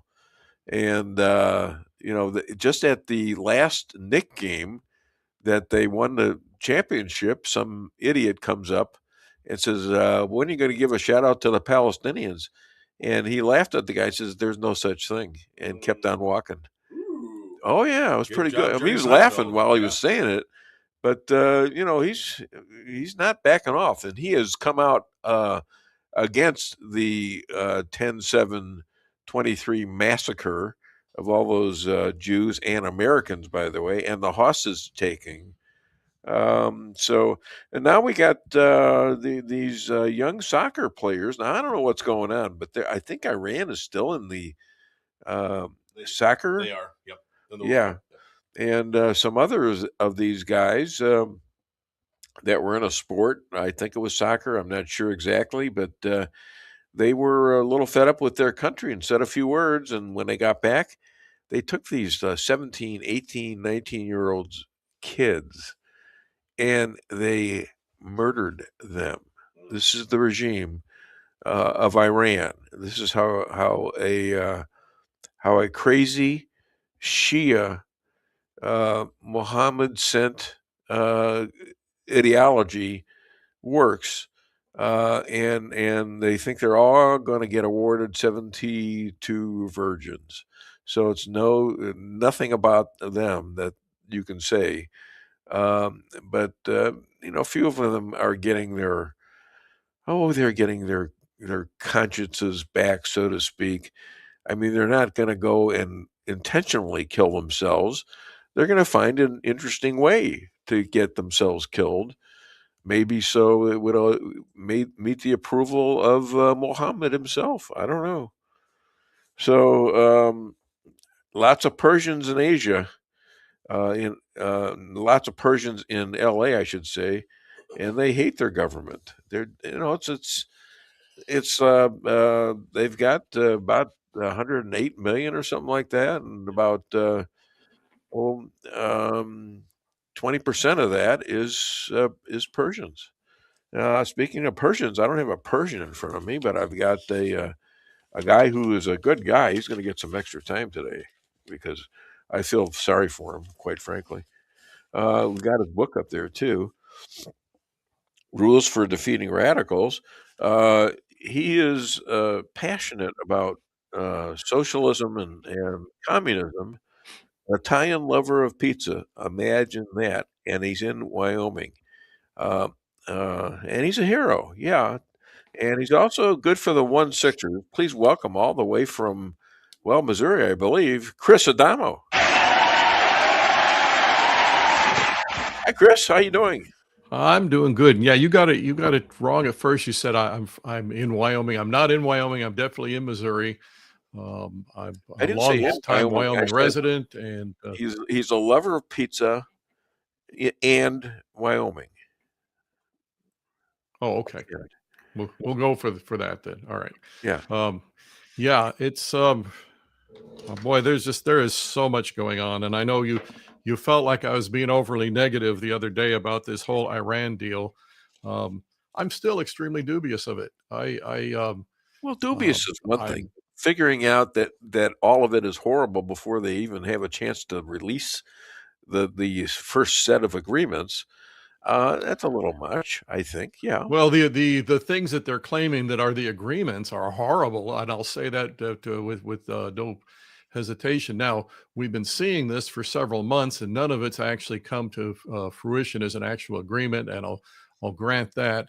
Maybe Trump is up to something. Maybe he's he plays his 5D chess and whatever. I've heard people saying that, well, this is all in preparation for the midterms because the leftists are going to try and milk the situation for the sake of the midterms. But a couple of things here. These are just, regardless of the posturing and everything else that's going on, these are just inarguable facts. Number one, there is no agreeing with militant Islam. There is no agreeing with these people. Okay. You have two options. You surrender to them or you defeat them. Yeah. Okay. Now with that in mind, any agreement is some version of a surrender, because the only thing they're going to agree to is something that they can use to their advantage. So if in the moment you're playing a waiting game or a delaying game with them and getting them to supposedly agree to something, which they won't keep that agreement, by the way. Well, I'm not sure I agree with all of that, because they have been defeated before and they have given up and they have signed agreements that some of them have actually kept for a while. But you're right. For a while. There you go. Yeah, for a while, and yet they always go back to the... So that's not an agreement. An agreement says no more nukes. Yeah. The goal of Iran... The goal of not Iran, actually, of the IRGC, the Islamists right now, who are the despotic controllers of Iran. Yeah, they're an illegitimate regime. They were put there it was a horrendous thing, and we can thank Jimmy Carter and the Soviet Union for that, and we can talk about that all day when you want at some point. But their goal from the start is destroy Israel. Okay, there's no agreeing with that. Yeah. Well, we're under the heel of Israel and we're just taking their orders. Yeah. No, a government that operates that way, they're not going to stop. If they were to destroy Israel, which, by the way, they won't, they can't. But if they were to do that, where else would they keep going? They're going to keep going wherever they can. And it's a worldwide. It's a worldwide attack. It absolutely is. Called that out like 10, 15 years ago. And if we get to the point that the IRGC is totally defeated and Pahlavi gets back in, the Shah, and he has his what do they call it, the monarchistic republic or something like that they're looking at, where it's going to be back to being a government with reason and justice and things like that it was before they put the Islamist monsters in the place of the previous Shah. If they get back to that, you're going to see the world economy flourishing. You're going to see the oil production going great. You're going to see all kinds of things. You're going to see a drastic reduction in the Islamist encroachment on Western civilization. You're going to see a huge improvement. And that is the reason why there's two groups of people who hate this idea. And that's the Islamists themselves. And then that's their little, I say little, there's a lot of them, their little cadre of useful idiot leftists who think that they can make friends with the Islamists so they can all overthrow Western civilization and institute utopia. And that's how the Islamists manipulate the leftists until... But there's a lot of opposition, because only 20% of them are these Shia crazy people. But they're the 20% right now with the guns and to do the shooting. These Persians are pro-America. People are startled to hear that. Yeah, and these crazy Shias in their IRG are beginning to quit. And the rabbi just verified this earlier in his conversation with me, and he's up on this stuff. And that is, these guys are quitting. They're quitting left and right. We're defeated. We're out. We're going away.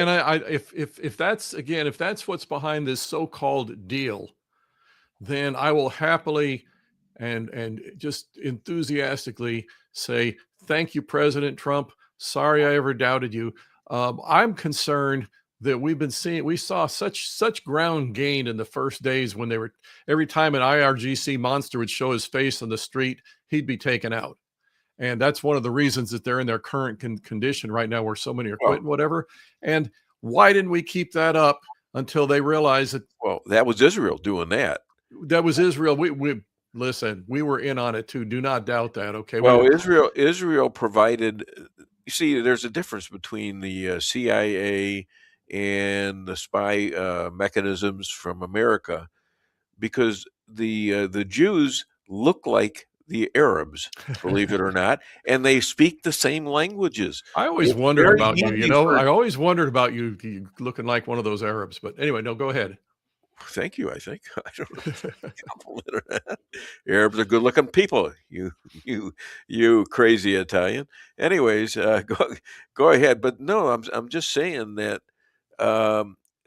Israel has very, very specific things that they do that are just out of this. They're miracles. Look at the things with the calling situation where they were getting messages to and said, in the last one they said, hey, you got to hold this close because we're having trouble, and they held it close, and each one of them had a shot of like ammunition in them, and they blew these guys up. Yeah. I mean, without hitting any civilians at all. These were the leaders. There's been a lot of that, but again, look at who took out the enriched uranium last year at Fort O, and that was American B-2 bombers. Right. Yeah. By the way, flying all the way from right here in Missouri, about halfway between me and you, they flew all the way nonstop. Right. They took out those enriched uranium facilities and flew all the way back. Okay. And yeah, the point is that we absolutely, we've been surrendering to these people for the last half century. And what have we gotten for it? If you look at, do you remember the Marine barracks in Beirut, Lebanon in 1983? Of course I do. Took out 300 it was a Hezbollah bomber. That was a start of Yeah, Hezbollah, basically. Yeah. And you look at this kind of stuff. Well, this has been going on for a half century, and there is no making peace with these people. There is no agreeing with these people. That's the one thing I have disputed about Ronald Reagan. Ronald Reagan didn't do hardly anything about that. No. That should have been Matter of fact, taken care of. He pulled out of Lebanon at that point, which was basically them declaring victory. I mean, you don't surrender people. Exactly. So all we've seen from these people, and all we're gonna see from these people, is continued terrorism, a continued effort, because we don't, as Americans, don't understand this ideology that if I strap a bomb onto my baby and blow up a bus full of Jews, I've done a good thing. We don't get that. Okay. We can't relate to that, but this is who they are. Tell me something. You got somebody who's willing to do that with their own kid for their cause. You really think there's any agreeing with them? There's any common ground to be found with these people? Probably not, but there's always strength, and there's always modification. There are things you can do, like the Abraham Accords, where you have Sunni Arabs like Saudi Arabia and others that are maybe leaning that way towards having a partnership with. In this case, I'm specifically talking about the Shiites. Okay, the Iranian Shiites, the IRGC. Right, I agree. But the thing is to show the other way, and not get these guys to gang up with the Shias because they are scared of the Shias. Okay, they're scared. I know they're scared. Well, if they're going to operate on that basis, there comes a time to make them more scared of you than they are of the Shiites. And by the way, that's what Israel is doing. That's what they did. Yeah. And so you have worldwide propaganda anti-Israel, including in America from the American left and from people. Now they use the term woke, right? They're neither woke nor right. They're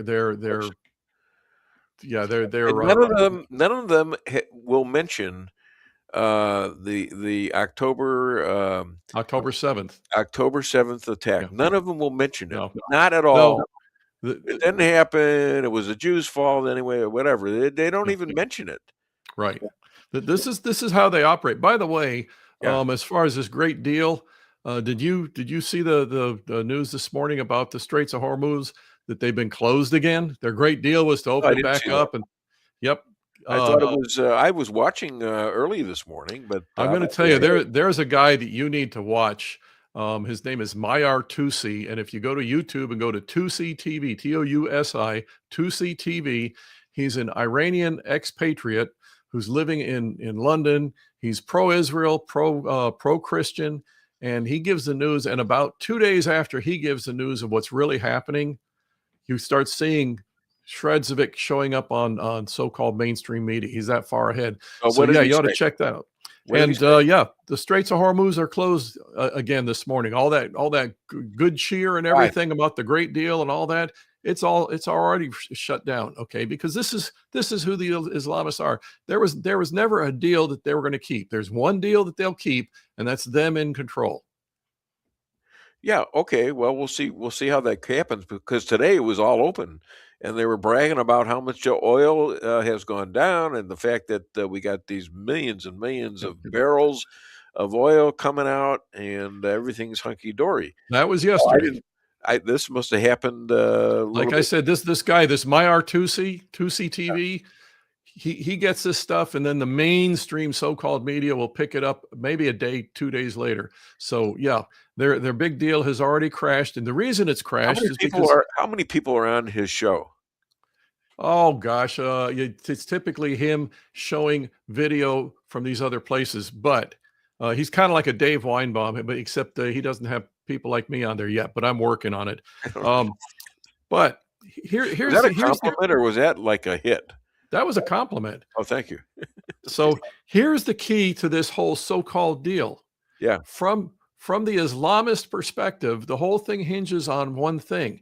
Israel is not allowed to defend itself against Hezbollah or Hamas, which seems that way. They're both the same thing. Okay. I talked about that with the rabbi. So that's what this whole deal is about.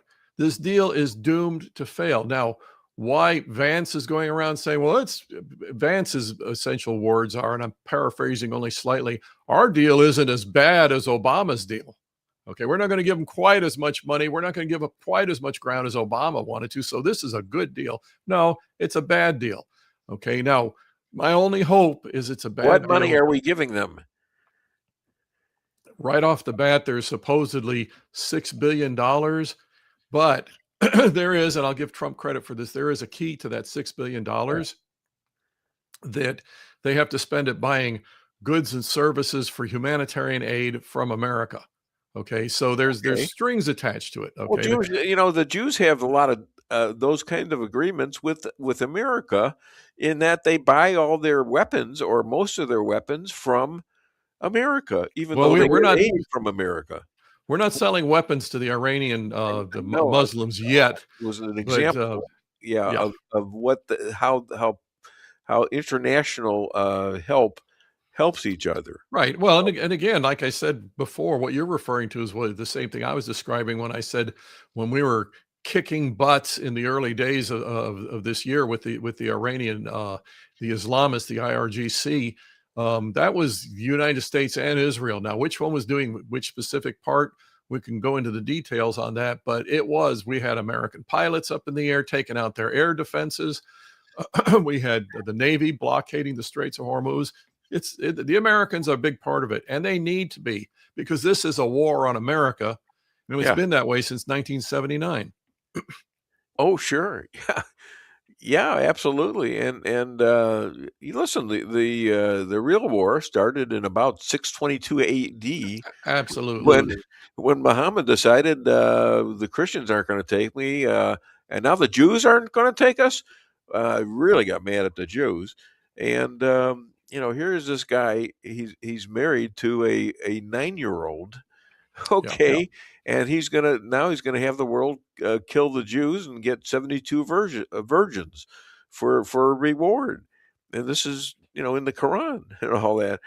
And this is where this thing comes from. Absolutely. Now let me just add one very key understanding to this that we've got to get through our heads.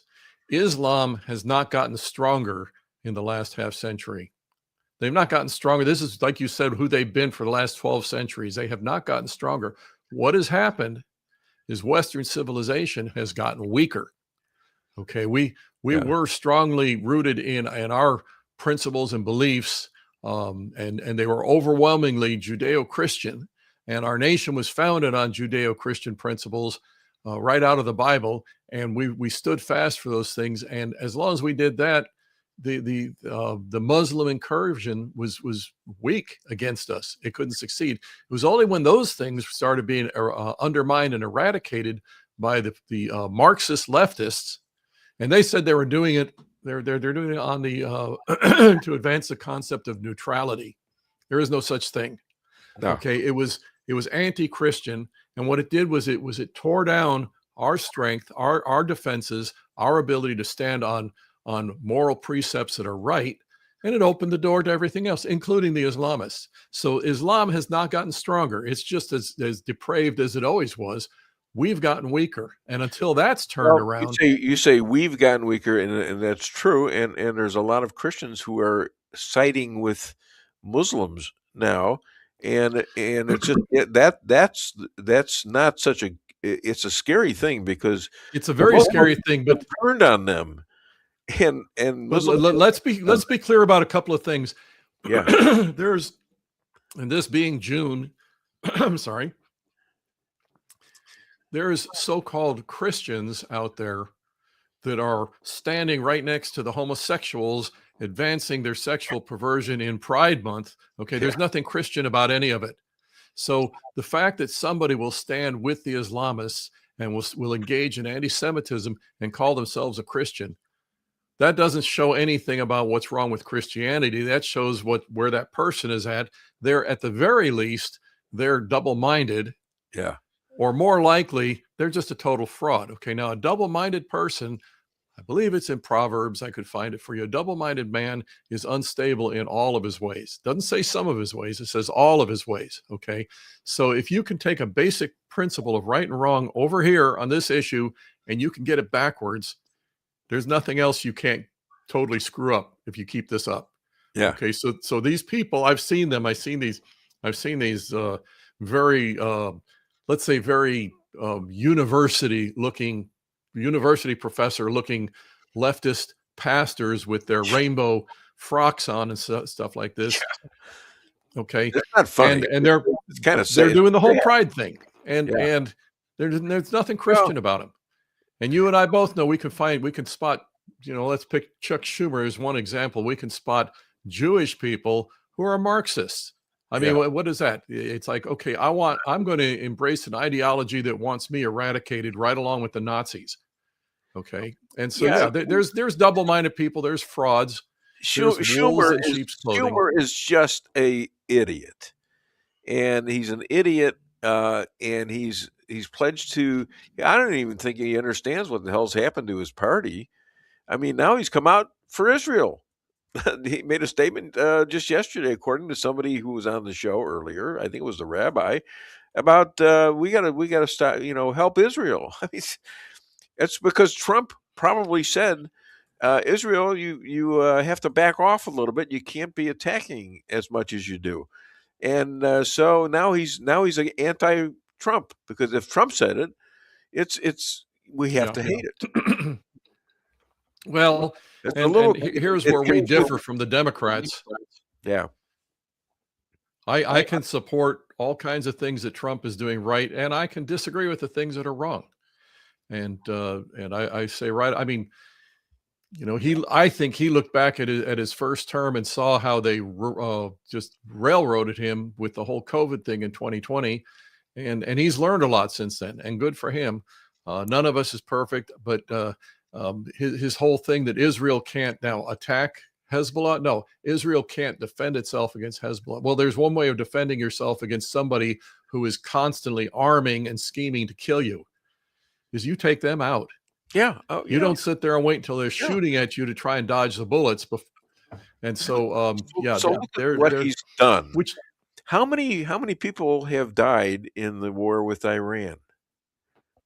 12 or 13. There's been a little handful that but this terrible.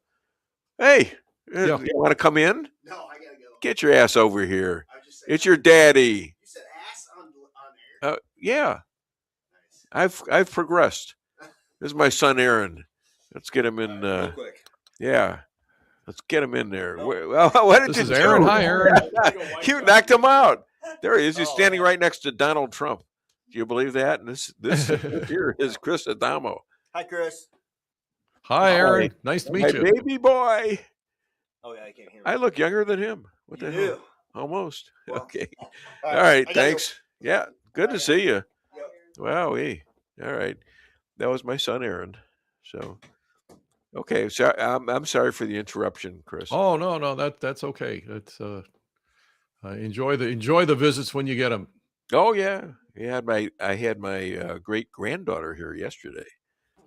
And that We was don't have any great grandkids yet, but our granddaughter recently got married, so I figured there's some great grandkids not There too you far go. down the road. There you go. All right, congratulations. Okay, so what were you saying now? Um, oh, okay, I got your understanding about this, and I agree with a lot of what you're saying, but you got to let things pan out somewhat, and that's tough. It's tough to do when you're criticizing stuff that hasn't happened yet. Well, what I'm criticizing is what has happened, and what should have happened that didn't, and so yeah. At this point, again, if they're playing a longer game of what the rabbi was saying, what you're telling me was very encouraging. That the IRGC is crumbling from within. That's what's got to happen.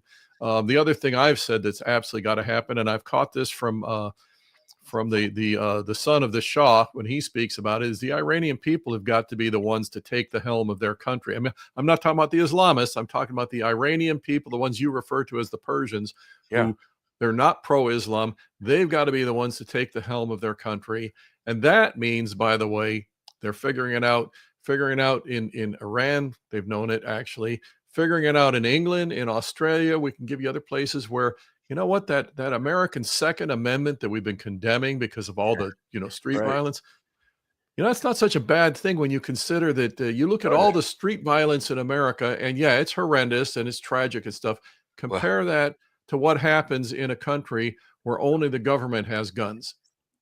Well, as many liberal Jews there are, a lot of them are coming to their senses too, and they're going out and getting guns. They're not just threatening them because, I back the Democrats, and they don't like guns, so I'm no more of that crap. They're watching what's happening, and they know they have a problem, and it's like a cancer; it's spreading. Yes, yeah, exactly. Well, it's done it before. And never in this level though, in terms of let me give you an example where this goes, Dave. Yes. They just released a report in the UK, in Britain. Okay. Yeah. It's a report on the Pakistani rape gangs. And you know what they have found now? The Brits are so sanctimonious. We don't have guns. We don't have street violence. Well, people get stabbed in the street all the time. First of all, okay. So you die by being stabbed instead of shot, and you feel better about that. But these Pakistani rape gangs, they have found that they've had 250,000 young women being raped and tortured and murdered by these foreign invaders who are violent. And the Brits are defensive. They have been totally hamstrung from defending themselves against this because, they don't have a Second Amendment. So if they ever do, right now they're looking at throwing out the current prime minister and turning that around. If they ever do turn it around, if they don't turn it around to the point of getting guns back in England where the common citizen can defend himself, that's a lesson we taught the Brits in Lexington that they apparently haven't learned. It's not just the guns. It's if you say something that they don't like, they throw you in jail in England. Well, and that's because you're defenseless against them. You're right. By the way, in France, since you mentioned that, there's a French girl that was raped, and she was raped by an Islamist illegal alien, Islamist invader. She's raped, and he got, I forget what his sentence was. It was pretty pathetically, it was like 6 months or something for raping an innocent girl. Okay. And she publicly spoke out against him. She got a longer sentence because that was hate speech. Okay. I mean, that's how devious a country can get. And ours is very close to that. We still got a bunch of 1-6ers out there.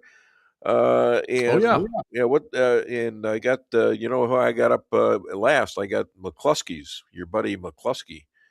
I don't know if he's your buddy or not, quite frankly, but he's very demonstrative about that, and we're going to be talking about. Well, we have been in great agreement in the past until he went off on the Tucker rabbit trail, but Yeah. I'm hoping he's awakened to Well, that. he's still a but, friend, and I've been taking him on these AI situation, artificial intelligence, and I'm coming down on the side of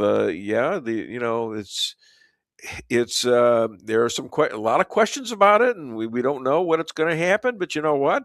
It's here to stay, and so well, it is. It's kind of like I believe it was Jefferson who referred to government as a necessary evil. Yeah. Okay, because going back to how many generations humanity went from the creation. Before you had murder, you had one generation, Cain and Abel. Boom, it starts. Right. Yeah. Okay, so you have these things that happen, and you can't just ignore them. Okay, but you And do you gotta deal have with to them. recognize.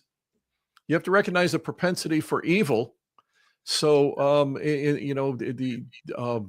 I can go back to the Old Testament where they said they approached Samuel and said, "We want a king, we want a king, we want a king." And he said, "You get somebody with that much power, here's what they're going to do to you: A, B, C, D, and E. We want a king anyway." And look what happened. Okay, it was a disaster.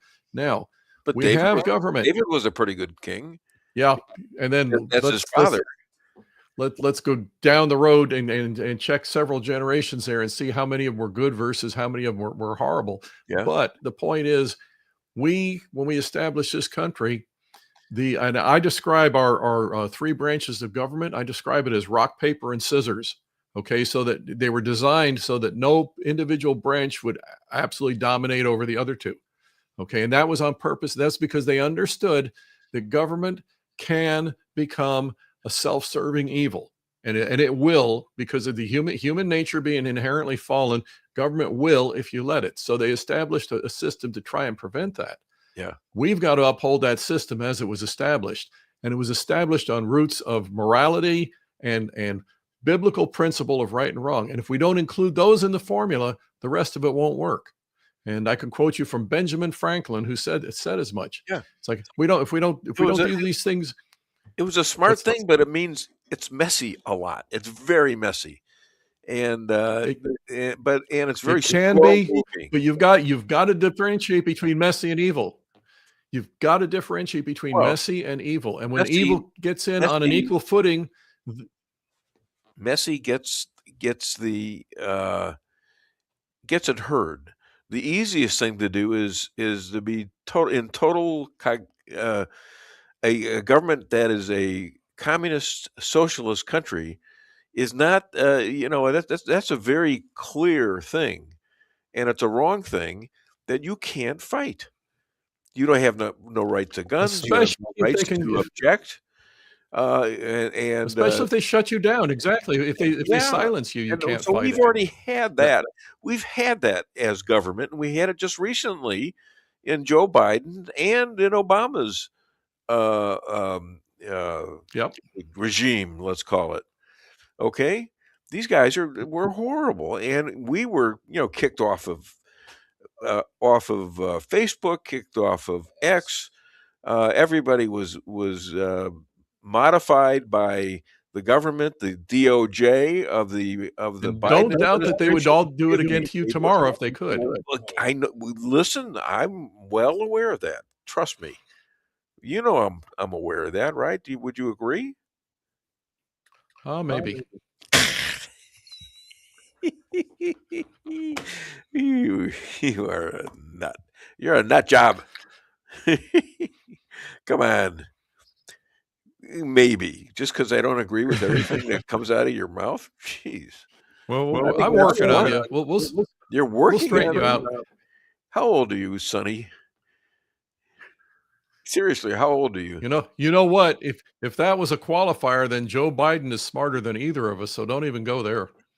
Well, there's a little bit there. I still have a brain, still operating fairly decently. Okay, so See, I never got around to talking about what I wanted to really discuss. Is what do you want to discuss? Rhino, get to it. I'm giving you extra time, for God's sakes. Oh, okay. The rhinos in Wyoming. Yes. They're absolutely in league with the Democrats in every single respect. The rhinos in Wyoming. Is this the Wyoming Freedom Caucus? Okay. No, the Wyoming Freedom Caucus are the good guys. Yeah, all right. Okay, they are the constitutional conservative Christians who stand for actual freedom. Okay, they are being vilified. What's this? This is what I've had written down. And when Yep. I cross it off, that Yep, means I've covered it, and I've still got lots of Okay. things to cover. Yeah, the Wyoming Freedom Caucus, when you look at what they actually stand for, what they've actually done, they're great. They're exactly what we need. They're fighting for the right things, and I really would like to see us get a really well-functioning Missouri Freedom Caucus going. But as is typical with the left is attacking them, and you have this litany of lies. And if you say, you remember Joseph Goebbels under Hitler, he said, if you Yes. tell a lie often enough, people will believe it. That is exactly what the Wyoming Rhinos and the Wyoming Democrats, who are, by the way, two sides of the same coin, that's exactly what they are constantly doing. They have literal investigations going on against every good conservative in Wyoming public life. They have criminal investigations. Well, somebody said, you might have done this, so we're going to do a criminal investigation. Guess what makes the news? So-and-so is under investigation. Well, there's nothing there. But well, he's under investigation. Uh-oh. You froze it, baby. We're talking about, Well, you guys voted for a felon. Hey, Chris, you just went out for a little bit. You say something, okay? Can you say anything? Oh, well, I don't know what to do with you. All right. Interesting, the topic we were talking about yeah. too, and suddenly it stops working. Yeah, and suddenly it stops working. Coincidence? Anyone? Is this a coincidence? I'm not too sure. Give me some things I can read clips while he's looking for his voice. You there? I'm still here. Okay, but you haven't been on for the last 20 seconds or so. Oh, sorry to hear that. How about now? Yeah, we're just talking about, people, government taking over and, our source of communicating with each other. And suddenly you go dark. Well, that wouldn't surprise me. They've got to play dirty. Okay. And what I was discussing was the fact that pretty much every public leader who's a good conservative in Wyoming, the leftist establishment is engaging in a criminal investigation of them, and it's on some bogus grounds, and they completely get cleared. But what the news people say is, yep, criminal investigation, just like when Trump, that whole bogus thing that happened in the Southern District of New York, and it's felon. Okay. Yeah. And to this day, that's the narrative. Well, until they have to come up with some money now because he sued him, and he never met this woman, and this woman can't prove that she backed off, that he raped her in a dressing room. Well, that's only one. That's only one of the things. Well,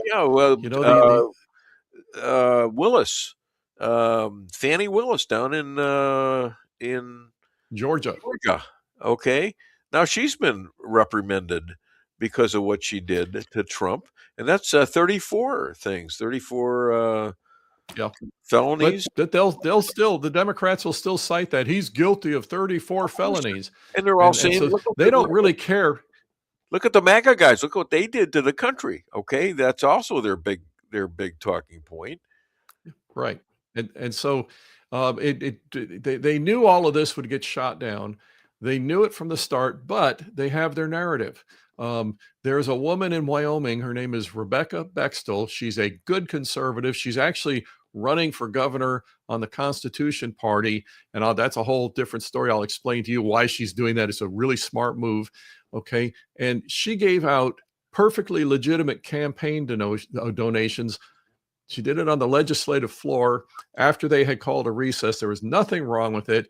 Somebody saw it and said, oh, she's handing out bribes. Okay. To this day, they still talk about it like she was bribing everybody. Okay. It was fully investigated. Nothing wrong happened. They said, yeah, maybe it's bad form. You should have waited until they're out in the hallway. That's not a defining moment in American history. She did it in the room instead of out in the hallway, but they treat it that way. And to this day, the average citizen is getting fed across Wyoming. And you've stopped. They're all taking bribes. Okay. This is how they do it. They get their mantra. They keep repeating it. And unless people are onto it and calling them out and getting the real criminals who are on the leftist Democrats and the rhinos, unless those people are actually called out and held to account, then the lies stick. Okay. All right. Well, I guess you're running out of time here because you keep on getting shut down because you're saying all these nasty things. How about that? And we all have suffered this. Yep. And we're going to continue to suffer it until we find you and get you properly anointed where you should be, and that's in jail. Don't stamp on my rights. I'm not stamping on your rights. I just have a right to say what I think, as does my friend here, Chris Adamo. So don't mess with him and don't mess with me. We're not lying about stuff like some are doing or many are doing on the other side. And they know better about 1/6. They know it. They know what they did. Your past friend, Cheney, Liz Cheney, she knows exactly what she did there. She's not in office anymore, is she? Nope. They threw her out the very next election. Yeah, great. So at least that's progress, and you're doing a great job up there in Wyoming. You know, who would have thought? An Italian helping the state of Wyoming. That's just incredible. Anyways, I had to bring it up. So let's see what you got. Oh, is there anyone on the Dem side that are searching for children the Dems deposited without any connection to families? Like there's still about 300,000 out there who are sex trafficked, who are missing children, who were brought into the United States via the Biden administration. You there, Chris? Chris? I can't hear him. All right, listen, I'm going to have to say goodbye. I guess I could have figured out this would have happened. Anyhow, get his book, Rules for Defeating Radicals, and buy his book and listen to him. He's a well-known from Wyoming. He lives in Missouri now. And I have just one thing to say to him. And this is for the people that are cutting him off. Never brush off a bald man. You get that? Never brush off a bald. That fits today. That's bad. That fits today. And I'm sorry, I was cutting you early because, you're going in and out, and it's getting to be difficult. Can you speak? I can speak. You guys keep up the good work. We'll talk to you soon. All right, you too. And I enjoyed talking to you as always. Hi to your lovely bride. It's Tia, right? Thea. All right, sorry. Okay, you take care of yourself. Let's hear it again. Bye-bye. Okay, bye-bye. All right, so now we're down to about 20 minutes, and let's play a couple more clips from this is good because we're going to get this thing out of here, and it was all good stuff from Glenn Beck. So let's go to the next couple, okay? So now the decision shifts. Not whether Israel will act, but is the United States going to have any influence over how that action unfolds?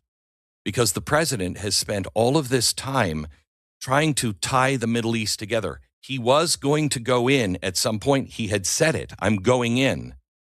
But you have an ally now that is saying, we know you're going to go in, but the job has to be finished. And if you don't do it, that's okay. We're fine. We'll do it. But we're going to pulverize them. We will destroy their ability. And the president knows that will put the entire Middle East into chaos. Because we just learned from Iraq and Afghanistan.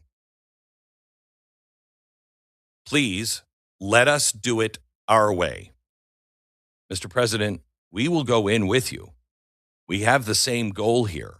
But this is where the story changes, and it's not being duped because we were going to do it anyway. But things change. We've seen this moment before. 1956, during the Suez crisis, Israel, Britain, France moved to seize the canal.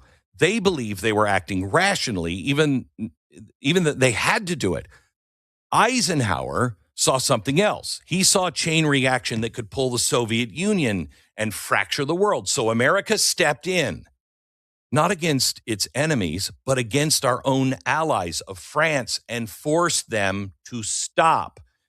Everybody's like, why are we getting involved in that? To force them to stop so we could control the situation.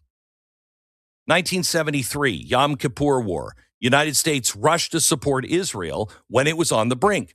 But Israel, it began to win decisively. Washington grew concerned that victory might trigger something larger. So Henry Kissinger worked to slow the momentum and to contain, not defeat, but contain success. 1962, Cuban Missile Crisis. Greatest pressure was not just between the two nations, but within one. The military here in the United States urging immediate strikes. Hit them hard, hit them now. John F. Kennedy chose something else. He chose the path that restrained his own side as much as it confronted the Soviets, because he understood how quickly action could become annihilation. This is the way we do things. When allies feel existential danger, they move quickly, and they're willing to go further than anyone else is comfortable with because they believe they are the target. We don't believe that. Every president has said that they believe that, but nobody has had the stones to do anything. Why? Because you don't believe that. The American people don't see this as an actual threat. When a superpower sees the broader system, the dominoes, the alliances, the escalation ladder, it moves to control the scope of that action, and sometimes from the outside, but sometimes from within. So consider this possibility, just a theory. The United States didn't enter this conflict because it was misled. It's because we face the choice of two wars. One, it could influence that we were going to do anyway, and one, it could not. If America stands aside, Israel acts alone. And when a nation believes its survival, its very survival is on the line, it doesn't calibrate for global stability. It calibrates for certainty. Wipe it out. That means what? Wider targets, deeper strikes, faster escalation, fewer constraints, oil fields on fire. What happened just last week? They hit oil fields.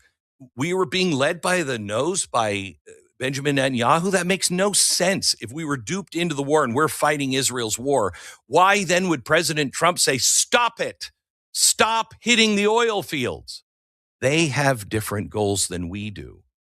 We came in, and quite honestly, again, imagine we've been hit by Mexico and NATO decided to step in and said, okay, we'll help you solve this problem. Europe wouldn't see that as a threat to Europe. Germans would be like, it's America. Who cares? We're not involved in that. Why would we get involved? Just like we do. They say the same thing. And if we saw that Europe was starting to fold and Europe was like starting to say, we don't want anything to do with this war. Why are we in this war? We got to get out of this war. And we saw that maybe NATO was starting to weaken and they were not going to finish the job. What the hell do you think we would do? We would do exactly what Israel is doing. We would burn Mexico to the ground if we had to, if we believed that they were going to burn us to the ground.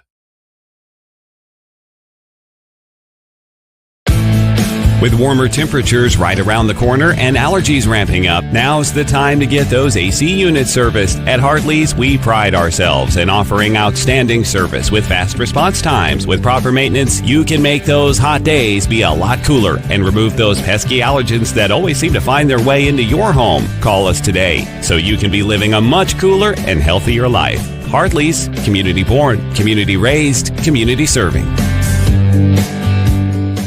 Call Hartley's Climate Control today at 573-368-3163.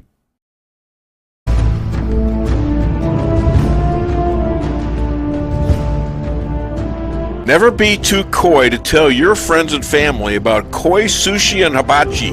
Celebrate the best Chinese-Japanese restaurant in the Midwest. Call 573-426-5551 to make a reservation or order takeout. Locally owned, 1808 North Bishop, Rolla, Missouri.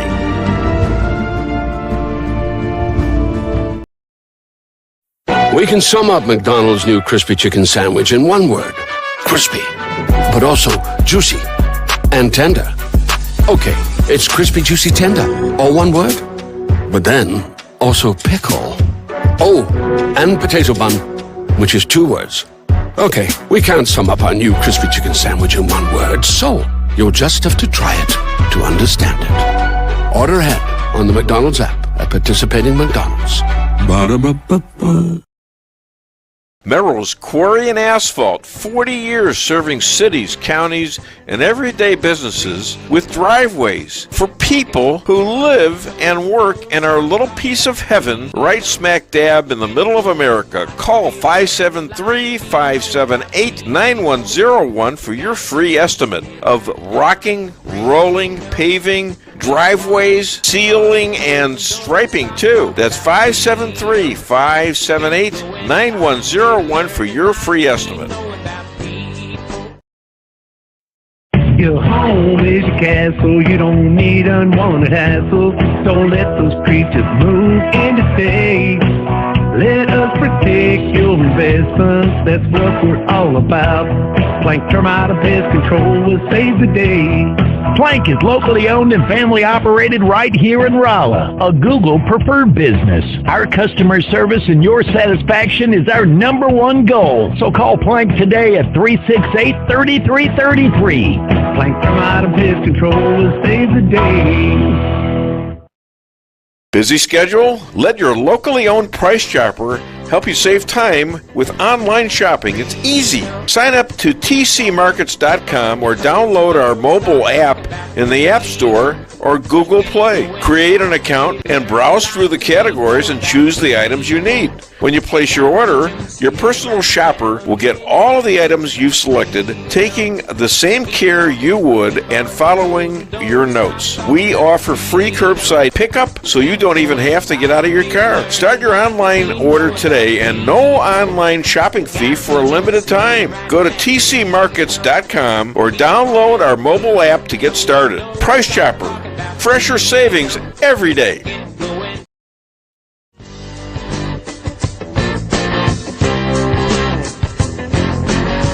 Insurance going up like crazy? Daniel and Henry Insurance is one of the largest private insurance companies in the world. Richard Boyette, 314-444-5011. He's my guy at Daniel and Henry for 10 years. Business or personal, call Richard at 314-444-5011. He's the best. Greetings, everyone. I'm Rob Willis, an author and writer, and I write nature books. I live here in a ranch on the Ozarks and have published many books over 2 decades of writing. The Fount of Interest series of books was about traveling the world with a camera and a fly rod. The Last Buffalo in Kansas is a true story about one family's journey through 100 years of American history. A couple of years ago, I decided to write a children's nature series of books. 2 of those books have been published. The Adventures of Dog is a story about a puppy that grows up on a ranch in the Ozarks and has fabulous adventures. The Adventures of the Cats R Us Gang is about a group of cats that band together to protect the ranch from a dastardly group of raccoons. Wonderful stories for children, wholesome, about nature and the Ozarks. They're available at Amazon, Barnes & Noble, and in Walmart even. They're available locally at Reader's Depot. Hey, take a look at them. Thanks a lot. At Town & Country Bank, we are committed to providing exceptional service to our customers. We do more than just provide loans for our community. We help make dreams become reality. Whether it's a new home, farm, business, or a new car, we would love the opportunity to help. Stop by one of our 2 Rolla locations and let our friendly lending team remind you how special hometown banking can be. Smart, friendly solutions. Town & Country Bank. Member FDIC. Equal housing lender. Did you ever try to tell somebody they have a little bit of dirt on their face? You can never get them to rub the right spot, can you? Say, you got a little bit of dirt right here. They always go, where, here? And you just want to slap the bastard. There was a fellow that was on his way to a mountain resort, and a policeman stopped him and said, "Did you know that you're driving without taillights?" And the driver hopped out of the car. He was so badly shaken that the officer took pity on him and said, "Well, now, wait a minute, calm down. It's not that serious an infraction." The fellow said, "It may not mean much to you, but to me it means I've lost my trailer, a wife, and 4 kids."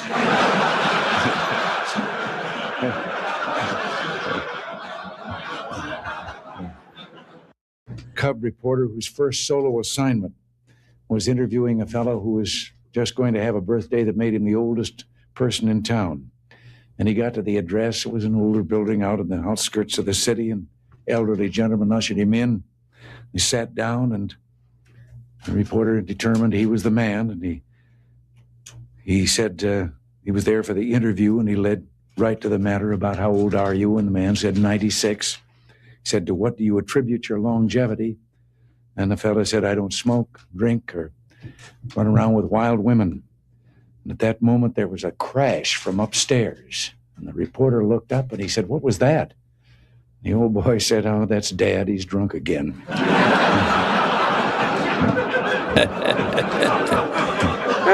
That's good stuff. You gotta laugh. I mean, as long as you can, laugh, pray,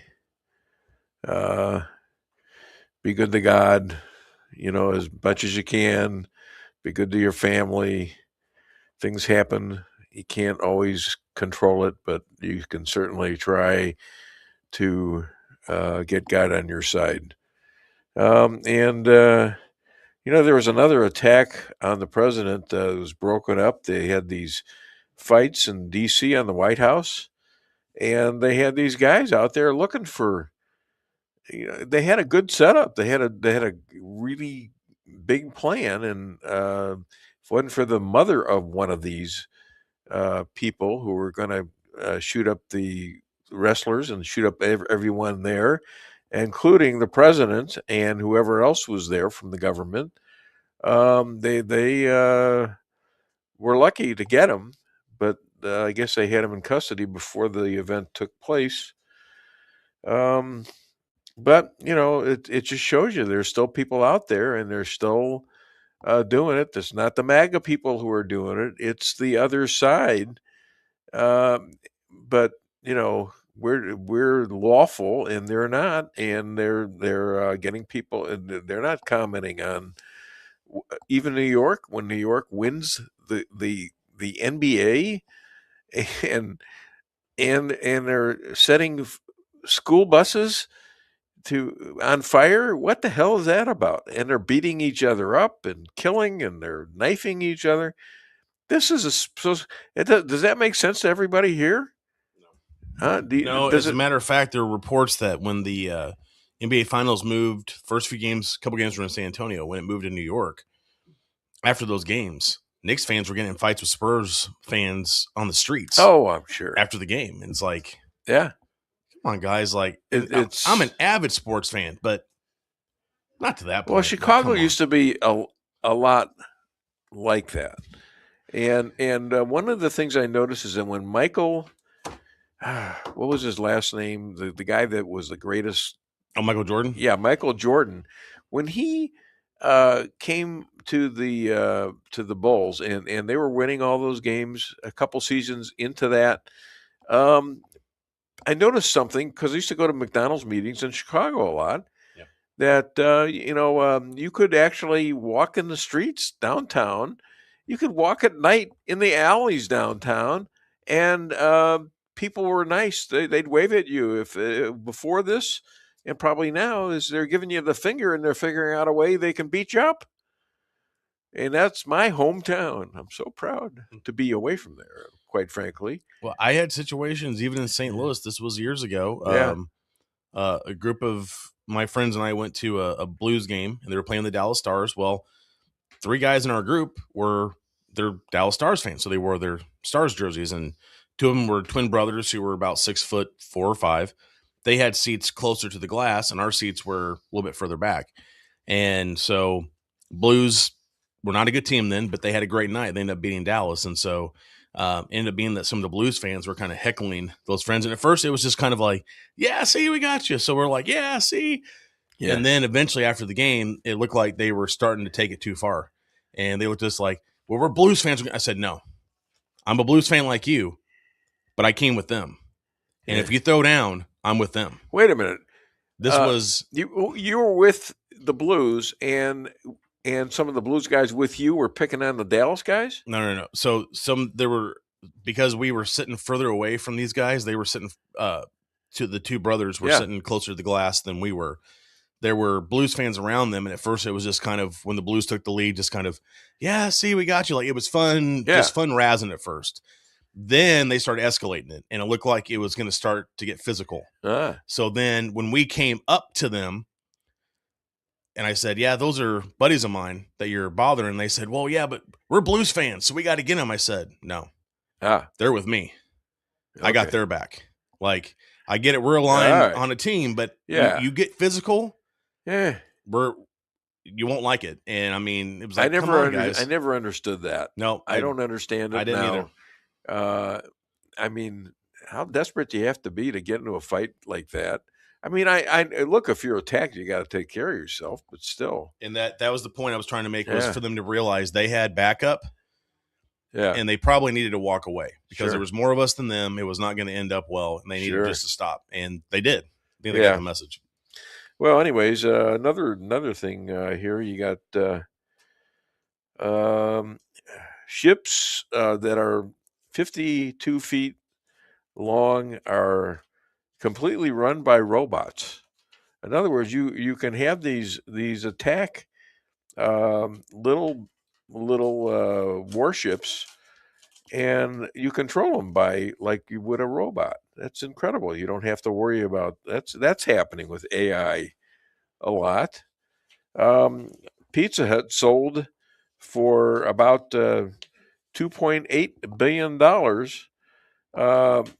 And McDonald's, maybe ought to do something about the pizza problem we have, because I mean, if we could figure out a way to have enlarged windows, we could have had this 20 years ago. Somebody told me at the McDonald's meeting, Ed Renzi, then president of McDonald's, wanted pizza.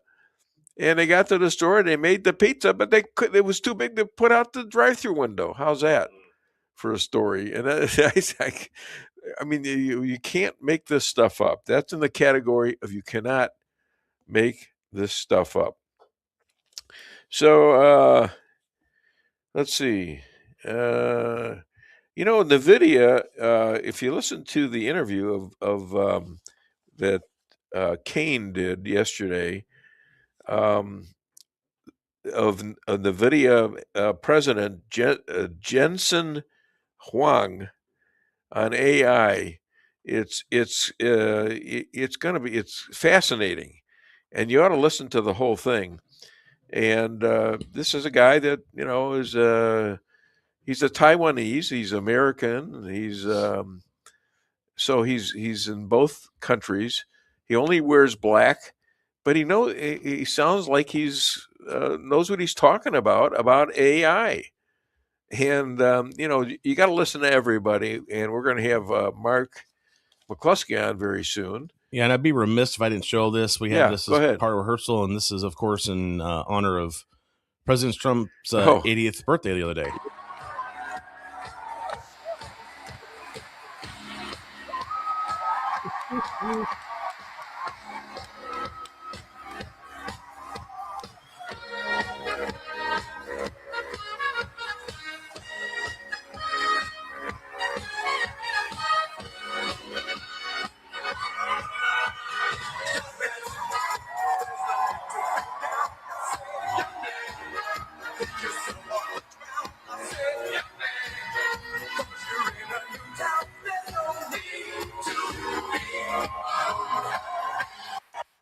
There it is.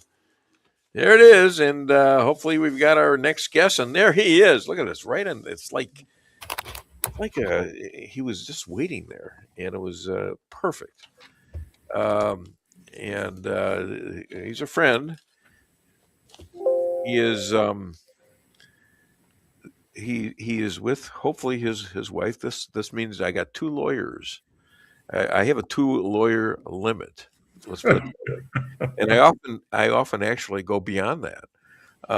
Married, they're married to each other. They found their lives and home was under attack by BLM and Antifa, and they dispersed them with 2 guns and 2 words: private property. Please welcome, all the way from St. Louis, Missouri, the McCloskeys, Patricia and Mark. Hi there. How are you? Pretty good, pretty good. She's hiding out, but she's here. She can hear you. Hi, Patricia. I'm out of here again. If he screws up, you can go and correct him. I will. I'll be right there. Please, I would like that. He hardly ever screws up. Oh, But I want to thank you guys for being on the show with Don and Bill Hardwick, Don Mayhew. And that I tried to get some of it. You know, I had a tough time with the time of it. One was in the middle of the night, so I probably didn't get to that one. And but you guys did a good job, and I think you enjoyed it. Did you? No, I'll come down guest host for you whenever you want me to. Really? Yeah, sure. How about Friday? This coming Friday? Yeah. I have to get the calendar. Wait. No. Hold on. JP. Today, I'll take over. JP is going on vacation. I got nobody to do the producer thing. Yeah, if you want me at the control panel, there's going to be a lot of dead air. Yeah, there you go. Okay, well, it just came to my mind. Holy cow! And my son was just here who can do this, and apparently he's not going to do it. I had a radio program when I was in college, right at the SMU college station. Yeah, we had a 5-watt transmitter, and I had an audience that was so big that I would offer to give away a free Cadillac to anybody that would call me in the next 10 minutes, and I never had to give up a Cadillac. I don't think you would have followed through back there. No, I'd have disappeared. You'd have put her run out of the state. So that was great. I think you covered the AI so well that it's something but I also think it's something that's going to happen. Unfortunately, I think you're right. It's one of those things that regardless of how much the public are opposed to it, it's still going to happen. Yeah. I did a monologue on it. Who I had do the monologue? Grok, AI. Grok. Yeah. And AI do the anti-AI monologue. Yeah. Well, okay. Yeah. I said you got to justify yourself here. All right. Now it did talk a little bit about the negatives, and I've also had that conversation with Grok, showing no identity of myself, who I was. And saying, what about this and what about that? And they didn't take it much for granted until I started to argue with them that there's a lot to this stuff that goes on that they can take control over humans, and they can take control over governments. It's not like we haven't had governments taken over, though, by regular politicians. We saw that in the Biden administration, but still. I wanted to know, and they started arguing with me, and then saying, "Yeah, there's a risk, and it ought to be taken with a big degree of seriousness, so that we can do this wonderful thing." Well, that's pretty much their statement. And so, despite what you're saying, it's here to stay, and we got to be vigilant in making it work, and making it work with the situations like when they got the car and the horses. Well, what are you going to do with the buggy whips and all those things? That's obsolete. What are you going to do with the people that were taking care of the horses?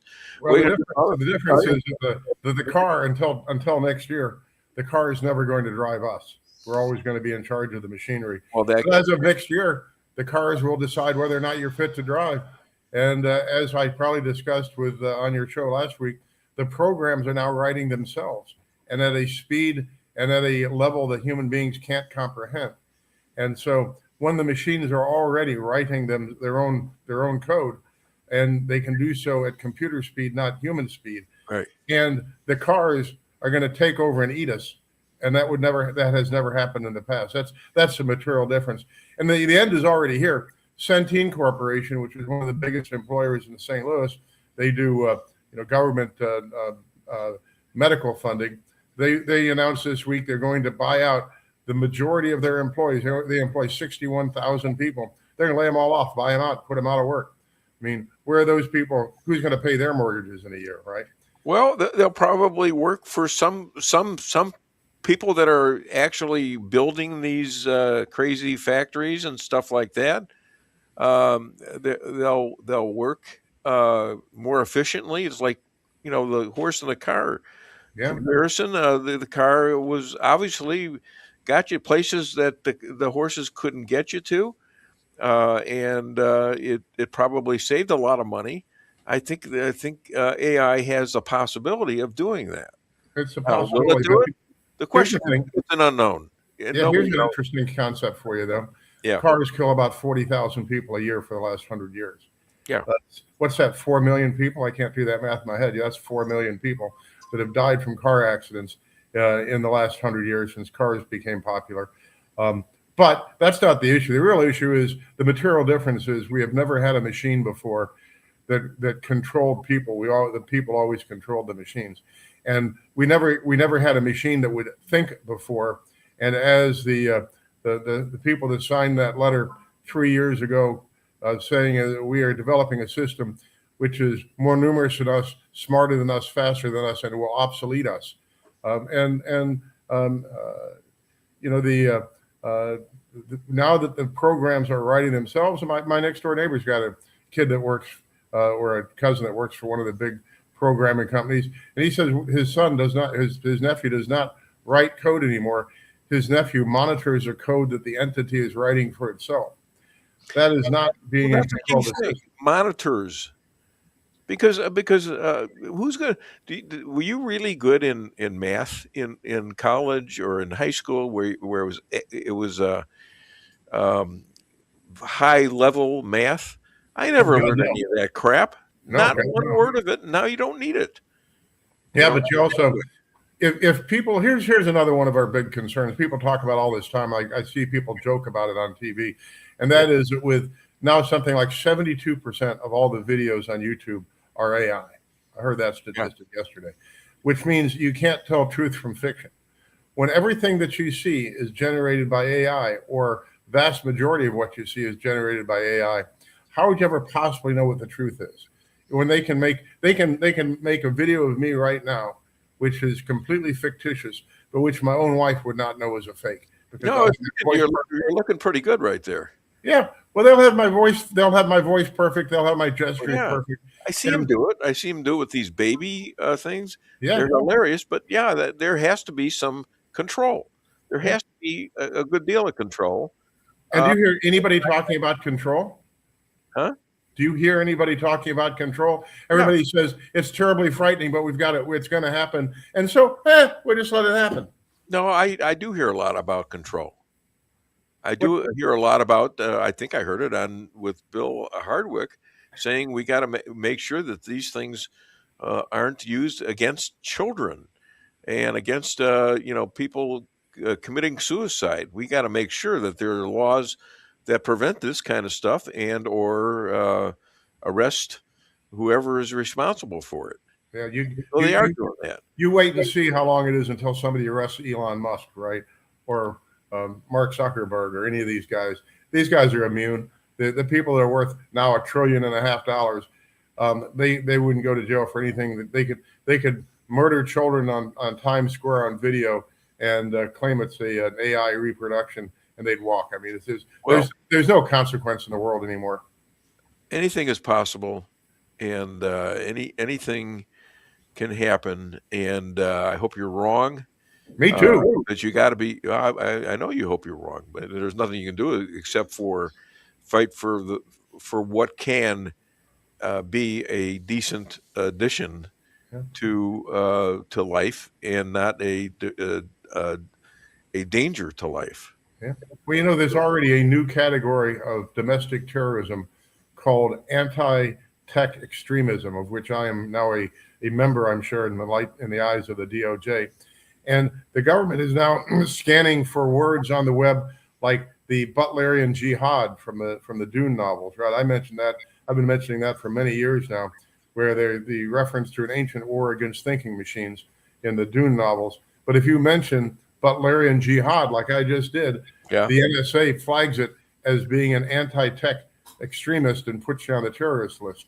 And when protecting the human race against extinction as a result of AI makes you a terrorist, then I'm pretty gosh darn glad to be a terrorist. Well, you can just go to England and say, I love the Jews, and they'll put you in jail. Yeah. Or for that matter, we're either controlled by the government, which we have been, and you know that. We've been controlled by the Biden administration, and they pretty well have caved to that or been indicted for it. Yeah. Well, think about this, and I always have I put my cheaters on for this. I always have my little old pocket version of the Declaration of Independence, which I like to read. And this is one of the more and after we get to the part about we hold these truths to be self-evident, that all men are created equal, that they are endowed by their Creator with certain unalienable rights, that amongst these are life, liberty, and the pursuit of happiness. Everybody remembers that part. Next paragraph. That to secure these rights, governments are instituted among men, deriving their just powers from the consent of the governed. That whenever any form of government becomes destructive of these ends, it is the right of the people to alter or abolish it and institute new government, laying its foundations on such principles and organizing its powers in such form as to them shall seem most likely to affect their safety and happiness, period. Well, how do you organize a resistance to a government when everything you say and do is known by the government, is known by AI, which is universal surveillance and universal control? You can't say anything on this program without the government hearing it or AI hearing it. You can't say anything on the interweb. You can't say anything in email. You can't say anything on your telephone, and your telephone listens to you even when it's turned off. Your TV's watching you. How could you ever, no matter how totalitarian the government gets, no matter how many people they murder on the streets, even if we became the Soviet Union or Chairman Mao's great leap forward, how could anybody possibly resist when you cannot organize, you cannot communicate? And even if you go, like, if you watch that movie, Goodfellas, where people are just transmitting the messages hand to hand and ear to ear, I'm now told that the satellites can hear what you're saying from space, or at least read your lips and know what you're saying. So you can't even have interpersonal communication that is secure. And so, amongst other things, universal surveillance by AI also means universal slavery to whatever system they wish to impose. Because did you see this stuff about the people that were allegedly going to bomb the gladiatorial conflict in front of the White House last week? Yes, I just talked about it. Have you ever heard? Did you hear anything about whether or not they actually did anything? When I was reading on it yesterday, they arrested one guy who claimed that they wanted to make a bomb, but then they found out they couldn't make a bomb because they didn't know how to make bombs and nobody had bomb making equipment. So what they're going to do is just shoot people. Except the one guy they arrested had 2 rifles and a box of ammunition. I heard there were 8 of them that are in jail right now. That's right. But it's just a bunch of dumb kids talking loud on the internet to each other. Talking about, and they got caught.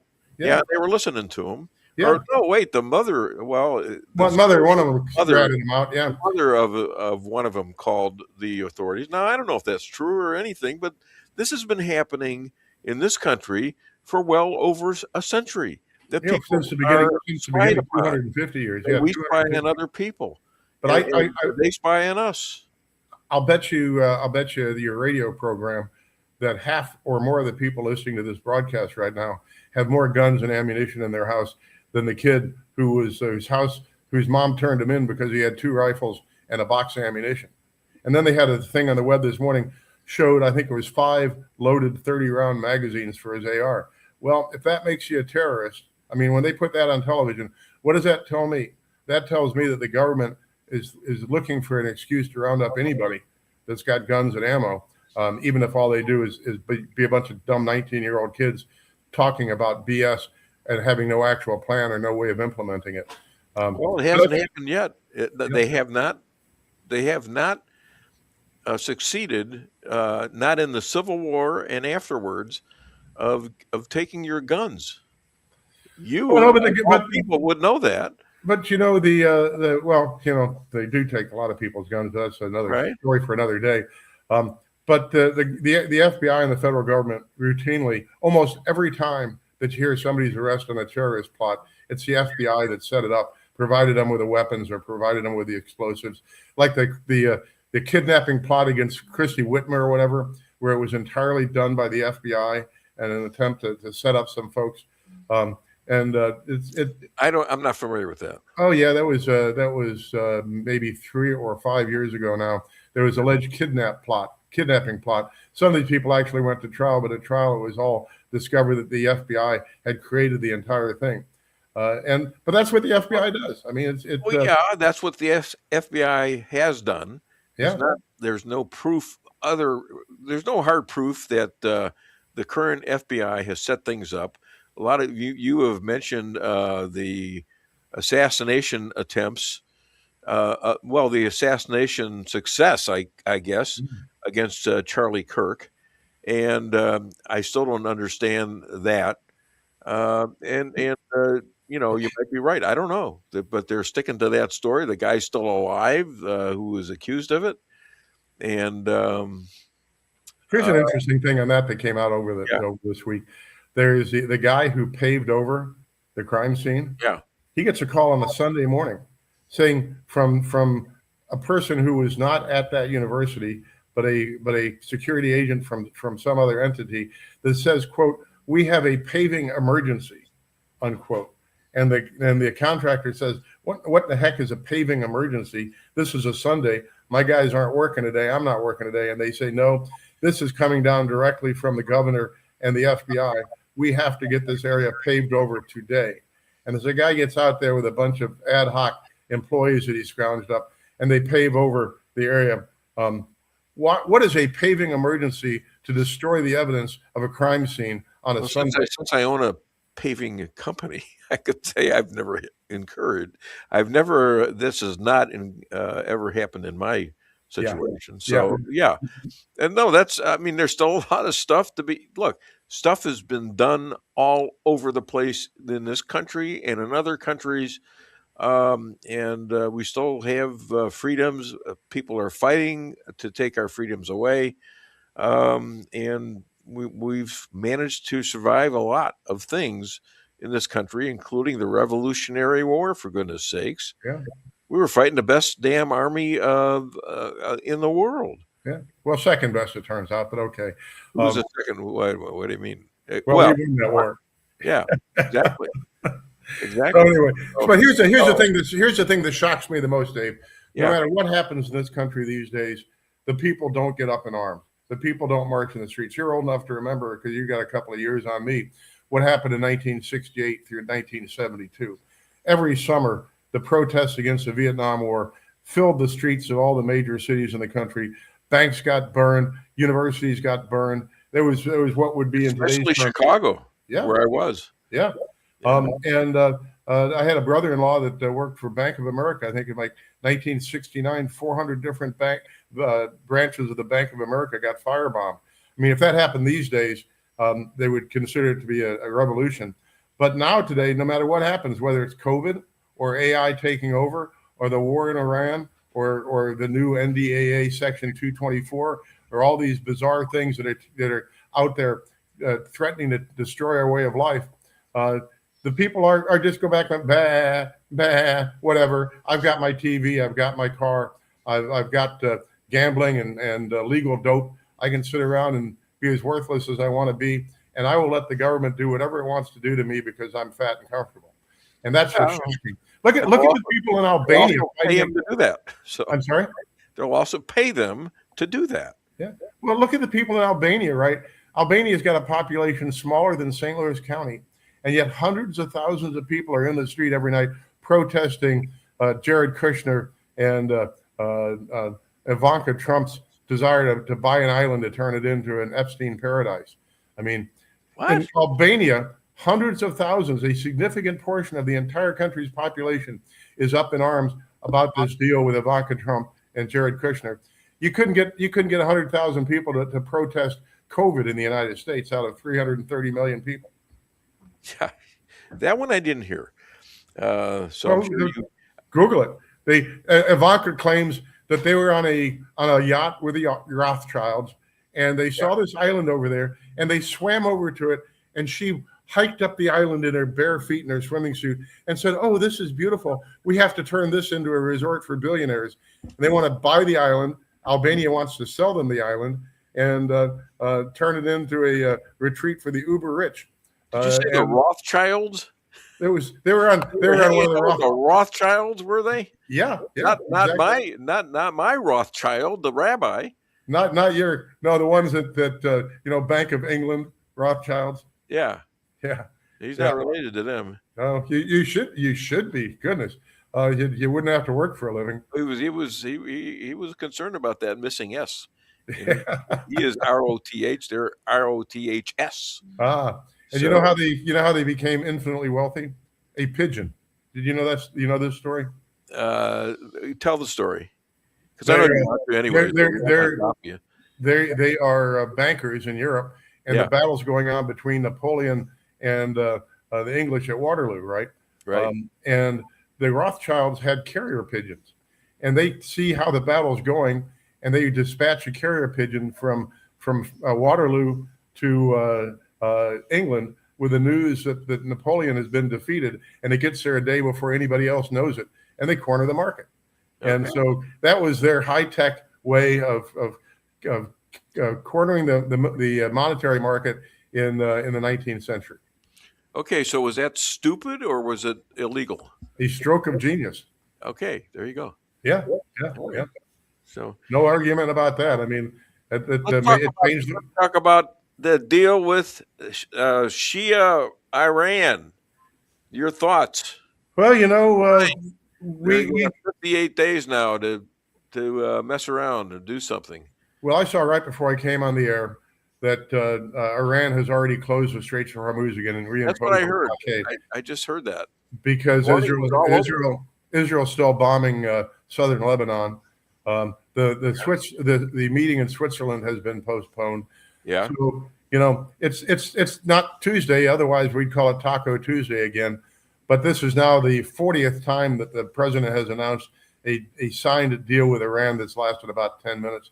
But here's the thing. The deal that was proposed would reflect the unconditional surrender, basically, of the United States.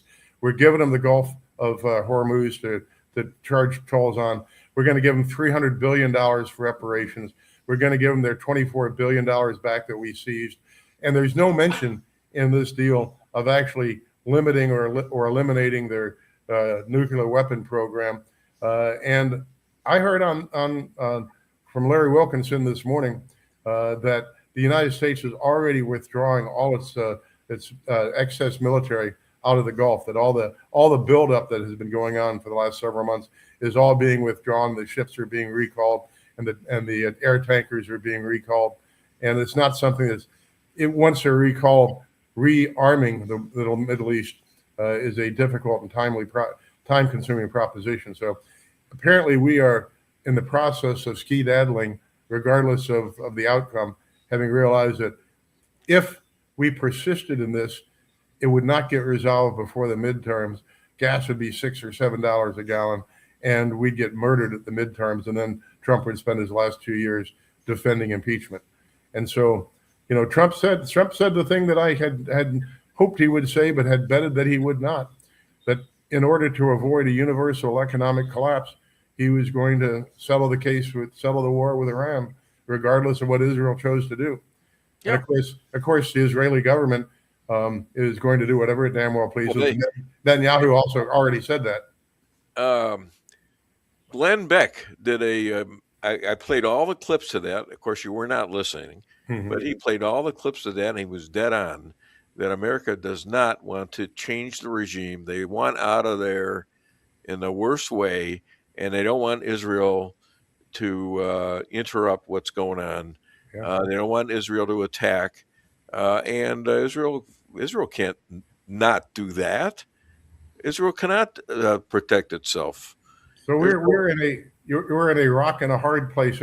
We're in the immovable object and the irresistible force context right now, because Iran can't surrender to Israel because they don't want to have happen to them what's happened to Gaza, and Israel can't surrender to Hezbollah for fear of being exterminated. So you've got the irresistible force and the immovable object, and it's going to have to come to blows at some point, and Israel's going to do everything it can to make sure that we don't withdraw.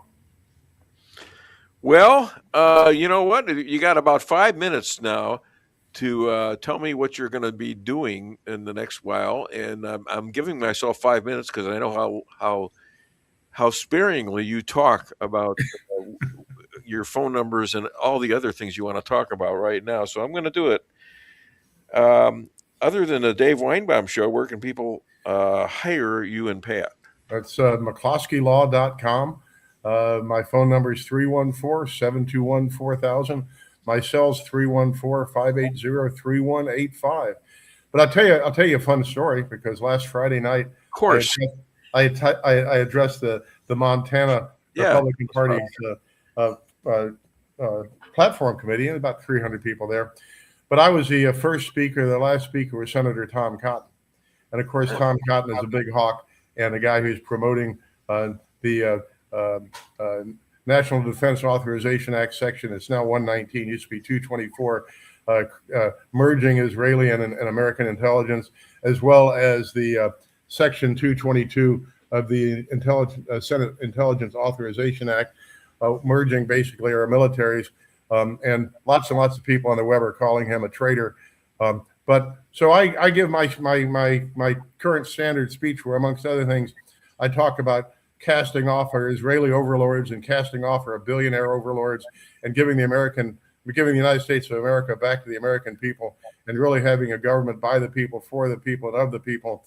And end with my usual, let's make this country a place where we're proud to kneel when we pray and stand for the American flag.